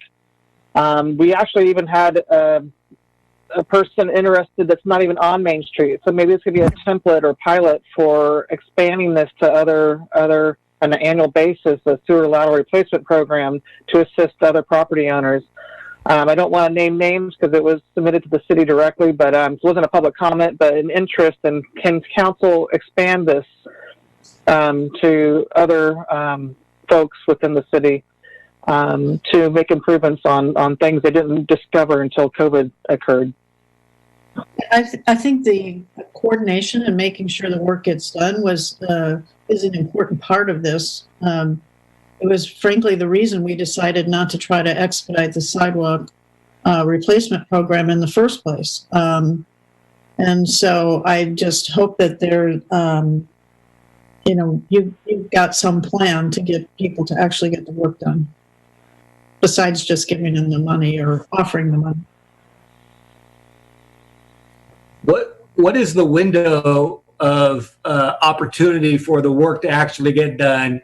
And that if we face some recalcitrant owners who just either don't get around to it, are we going to do it ourselves and build them? Because look, nobody wants to have a brand new sidewalk cut into. That's just really not a good thing. We have to expect there's going to be a few owners, even if they got the loan, they're just going to drag their feet. Hopefully that won't be the case with good outreach. But are we going to be doing it if somebody else is not picking up and doing it themselves? I would recommend that if it's legal. I would look to our city attorney for advice on this, but if there's an obligation if they're failing, having failings, especially the 2s and the 1s, those are failing sewer laterals that are contributing to I&I and groundwater infiltration. So I think there is a leverage there, but I'll leave our city attorney to respond to that. But I do think there are some difficulties with just taking on that work. The city just taking on that work. The sewer laterals are the responsibility of the property owner. And so we've thought through a fair number of issues with regards to, who can pay for the work, how can this work, et cetera. And I think just having the city do it really wouldn't be, I think, fair, and then sort of be in the spirit of what we're trying to accomplish with the loan program. Because, for example, if the city were to do it, we would need to then, I guess, somehow bill the owner. But then the whole idea about how the property owners are paying for it is through this agreement, which is voluntary. So I think we're going to run into some issues if we try to basically force that work on the owners. Is the work? Go ahead, Mr. Vice Mayor, please. Go ahead. Is the work? I guess I'm thinking about is. When the sidewalk work is done, is that when the sewer lateral work is done? I mean, if it's so, we're looking at a different time schedule from the actual streetscape work. Absolutely. Yeah, the idea. The goal is that if this was approved tonight, that we start talking to property owners this week or beginning of next week, that they can get this work can be done. Anyone who's had a sewer issue, you have to expedite that work immediately. You can't have a business open, especially restaurants. You have to have the ability to wash dishes and flush toilets. So it's work that can take place almost immediately upon execution of the agreement. So they would be working on they would be cutting the existing sidewalk if they began now or sooner. It all depends on the damage to their sewer lateral. It could be a spot repair that they could do, but if it's trenchless, if they have the ability to do trenchless replacement, the idea it's trenchless. There are a few companies. There might be a patch in the street and a patch on their site, but it'd be ideal to do it with pavers in the sidewalk now instead of solid concrete later. So if this program began and we had merchants or building owners wanting to move forward, we'd see this construction occurring as we move forward. And there would be sidewalk disruption from this, as the potential for sidewalk disruption if it wasn't in line. There'd be construction now. I wouldn't think it was. It's not. There was. I don't know. Did anyone notice the work that took place up by Cronulla Drive a few months ago? On Main Street. I mean, most of the work could be done at night, or if it's trenchless, it's done and you're not even aware of it. It's minimal. Okay, so it can be done in a way that's not as substantial as a large sidewalk project. Okay, Mr. Vice Mayor, you had a point. Well, I continue to be concerned about having to cut it into a brand new sidewalk later. So obviously that, that concerns me. I won't be a happy camper if we do that. You have this beautiful brand new sidewalk and then we've got, that would be terrible. So yeah, we can do the best we can, but that's my concern. Ms. Chateau? I'm comfortable moving forward with this. This project has been so long in the making. I want to make sure that we do it right. And like Vice Mayor Doring just said, I don't want any sidewalks being cut up later. So it seems appropriate that we move forward with this now. And we're going to get the money back there's a plan for that. So it makes sense to me that we do this. Very good. And I believe I have to open this to public comment. I don't think I've done that yet. So I will take a moment here and open this for public comment. And I will look to Amalia to see if we have public comment. I don't see any public comment at this time. Okay, with that, I will close public comment, bring it back to the council. I too am supportive of going forward with this. And I think that if we as a city can somehow keep watch on who we need to make sure everybody's moving forward together, if there are any mechanisms that we have that can make sure everybody gets this accomplished before the main project, I'd like to see if we have some tools for that. So with that, are there any other council comments?